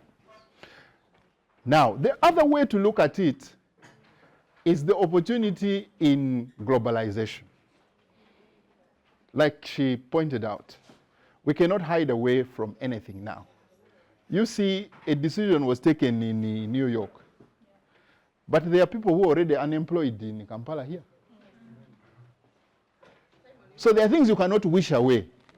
You can say, I don't know what. But you remember those who studied history, they said the French Revolution or something, when somebody would cough somewhere, then flu would catch. So I agree with you, but also disagree with you in equal proportion. So each of them, and that's the good thing, you are in a comfortable space as an influencer and an activist to know about this. Because also, Mabirizi or Mbide, and I would encourage more lawyers here to learn how to work in those courts. Because again, we are spending money. It boils down to that social contract. This money which is being spent there is not, it's ours. Every morning you wake up, whether you don't pay it in terms of cash, but that inconvenience of your sleep to contribute to the GDP that they talk about should bother you. Because I know even you will be confronted with these questions, but sometimes answering them is so difficult. It's daunting. Because somebody says, how does this concern me? You also find that the guy, my relatives there in Pakwach or in Palabek, what do they have to do with this thing? But if you can bring it to as low as that, and that takes me to my last point. I don't want to keep people hungry. They say if you really want peace in the world, don't come between somebody and their stomach. Because it's like, you see mine, I've worked hard for a long time to get it to this shape. So if you are just going to... So the last thing I want to say is that we need to think about content. There is very little debate. We are talking about access, we want this space, but look at what is in the internet space. So it goes back to the same thing, garbage in, and nobody is going to change. There's no magic. At least this one I can disagree with Pastor Kayanja. You cannot say that now you are going to sleep and say, Jesus, give me content. The simple trick around content are just two. You either open the big volumes. What are those things you read? Read them again. These people did not write, by the way. Did you write? Government. Read. Budget framework paper. The draft budget estimates. Approved budget estimates. The budget speech. And the budget time. Naima, what are the other points that came out? The other points about digital rights to internet. Write slowly, read slowly, because we are now recapping. Digital rights to internet and affordability, right to access information, right to privacy and protection, rights of marginalized I just want you to come and speak a bit. rights to due processes, rights to democratic state, that is the holder of internet, then right to friendly equality concerns. Those are the issues managed by the Perhaps, Yes. They have picked them? Okay, at this stage, I'm going to move to our way forward, but I want to do three things. They're what they call cross-cutting issues. I don't want to talk about them myself. Please. She's working in an interesting and special. In a minute and a half. Yourself, do the pitch. Let people get interested in that area. There is a, please come, my sister. I hope you've told my sister. By the way, you know, we're trying to hide here, but this is my sister. I don't know how she came. I did not invite her. At least that's a disclaimer. But I found her here. There's had. Yes. Yes, is it Yasmin? Yes. Come, that's also a specialized area. Our friend will speak from there. In the name of inclusion. I think those are the special. Is there any Kakebe? Eh? Where is Kakebe? I did not face.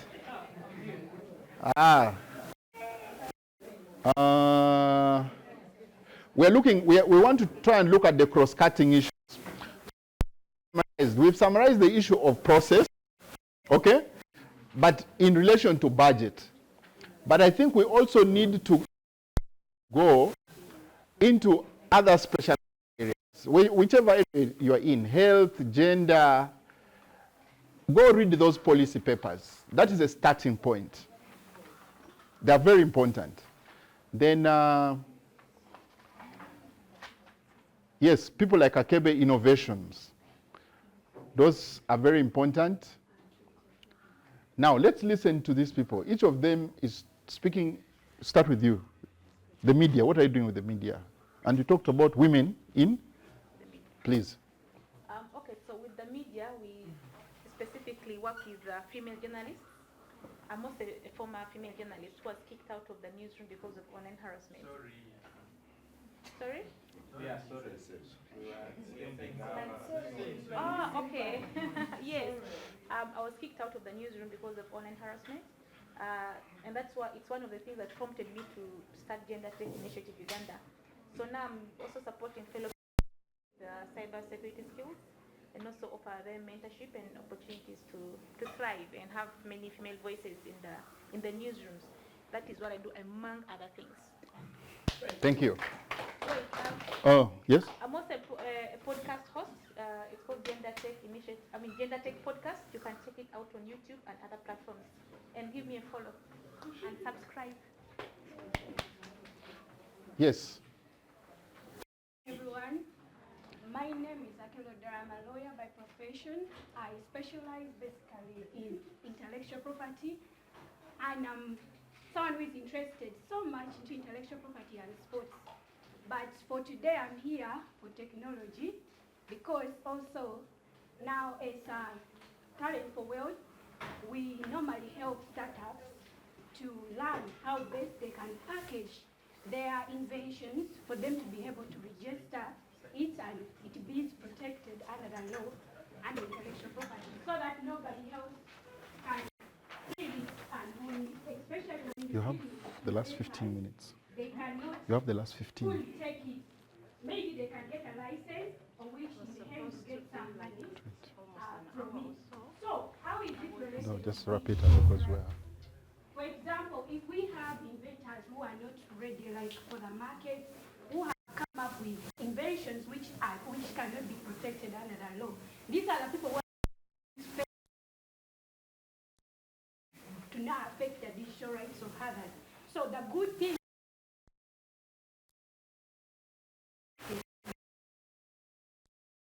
then things which are valuable and which can protect the rights. So that's what we deal in. The other side of it, I also deal in intellectual property in sports. Like for those of you, athletes, clubs, and other places, like we know, we know a lot of things that go on around the sport. Now, also when you look at that, most of our athletes our clubs also need protection, especially intellectual property, for them to be able to gain from that intellectual property that normally I see you people from, let's say, people from Arsenal and people from Chelsea. That uniform that you wear has a lot of intellectual property, starting from the logo, even the names of the athletes themselves. It has a lot to protect about that. By the time that you have that shirt on you, there's a lot of money involved. So when the intellectual property is protected, you as even the fan, the money you pay can go to your player, can go to the club to support them. So that is what intellectual property and sport is all about. But for today, I'm here for technology. Hi again. My name is Yasmin. Correction, not Amina, but Yasmin, and I am a director of programs at Femtech Law Initiative. I am a lawyer by profession, and Femtech was created so we can merge the law and technology, because we have people use technology but don't understand the legal implications. So we wanted to fill that gap so that we can help people, legally, and to also understand as we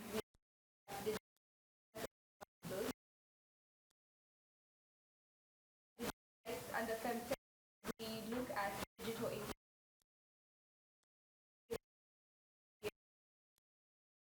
Multiple when women access because their husbands don't have. Who can't access internet because the internet is not accessible enough.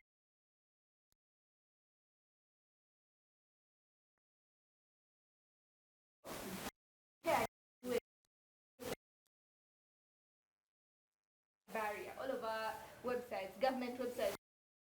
If I don't understand English, what am I going to do? Can I actually access that? So this is all under digital inclusion, but something else that we also handle that we prioritize at this moment is child online safety. So earlier on, someone talked about how children are not only are online and the thing to avoid the fact that one, children have devices going to be online, and three, there is predators also. Like before, you were afraid of people they would meet physically, but now it's a lot worse because you have no idea who they are meeting on their phone. Okay, someone's going to lie to them and be like, oh, so I have this, and that. If you want to be a supermodel, send me a picture of you when you understand. So, and children do not understand that this is wrong.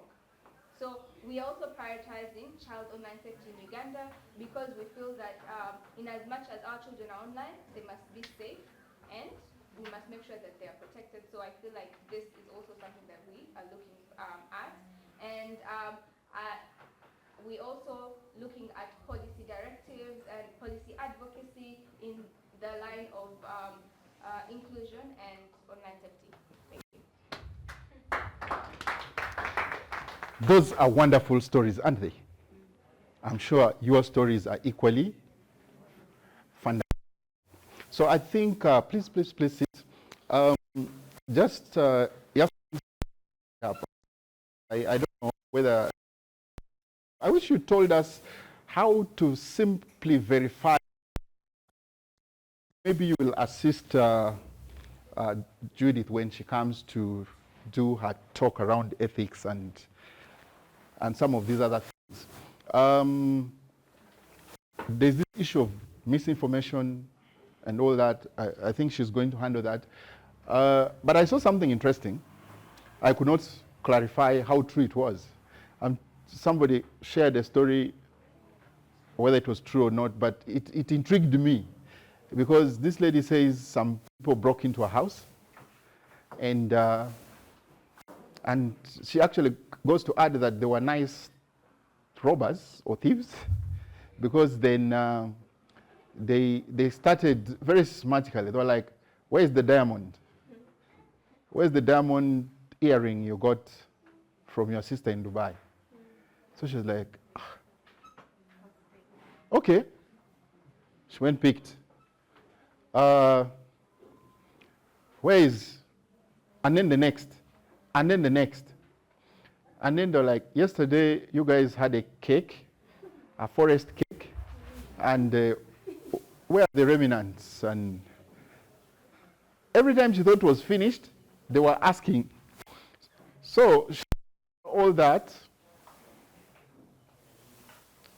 because the guys acted a little nice, she picked the courage and asked, but how did you know all this? And they said, my friend, we follow you online. Thank you, have a good day. And they walked away with their loot. So maybe the moral of that story is the question of duties and responsibilities. We have these spaces, but are we responsibly using them? And must you really have your entire life? I'll give you a tip as a senior person, that what has replaced what they used to call job background checks is now your postings. You know, in a minute or two, to just corroborate what you have told me, I will just go to the net.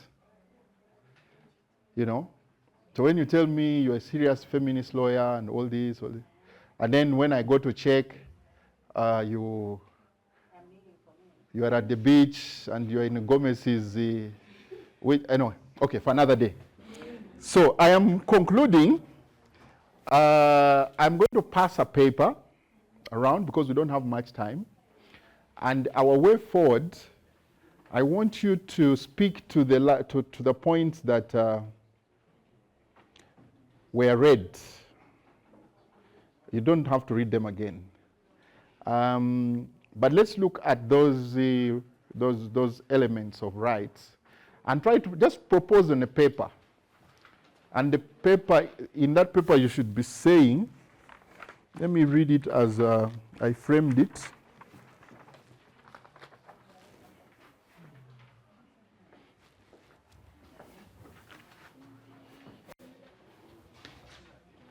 Yeah. What recommendations are key? Not the word key, because I know there are many recommendations that can be. What recommendations are key for policy formulation and review? And review. And the key words there again, formulation, then the word review. Some have not been formulated. That's what it means. There are some that will come. Some are in the pipeline. Are those that we already have, like the Computer Misuse Act and any other that you can relate with. And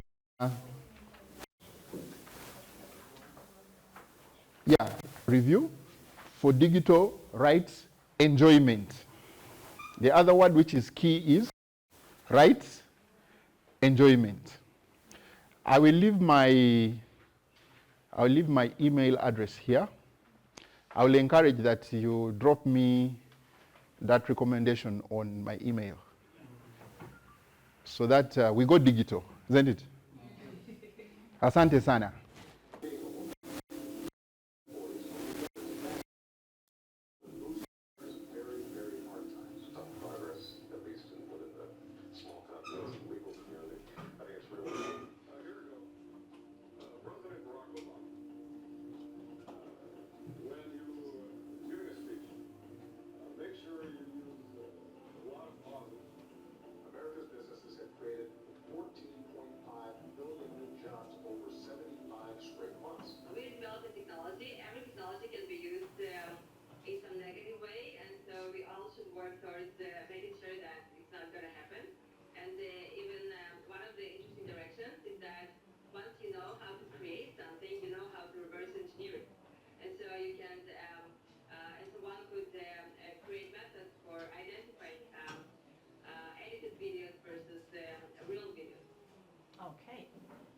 Sorry, the audio hasn't been, someone I think on that?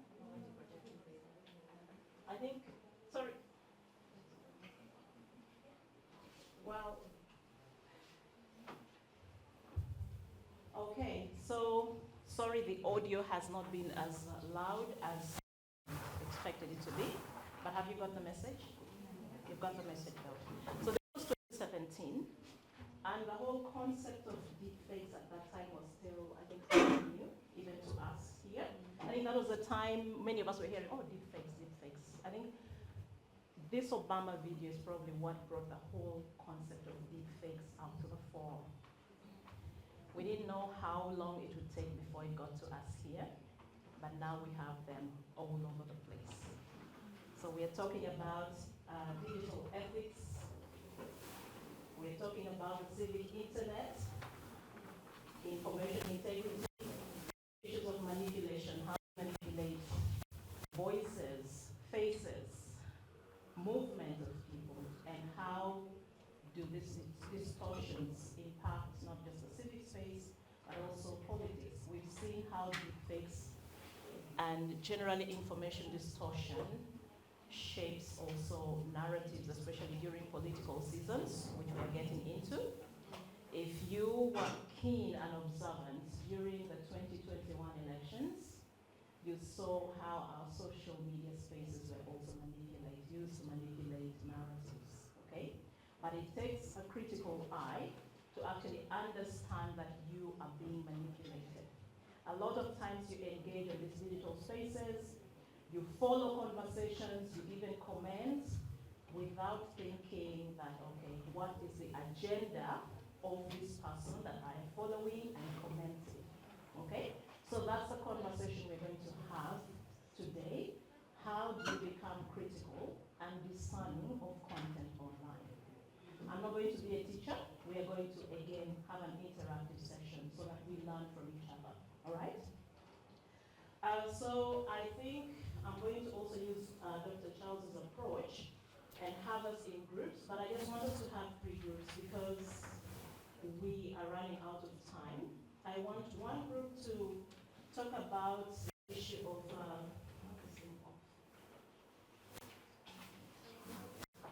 I just want one group will talk about civic internet. I'll give you questions. How many are we? Can we have 1, 2, 3, 1, 2, 3, 1, 2, 3? And then we have the ones. Start. 1, 2, 3.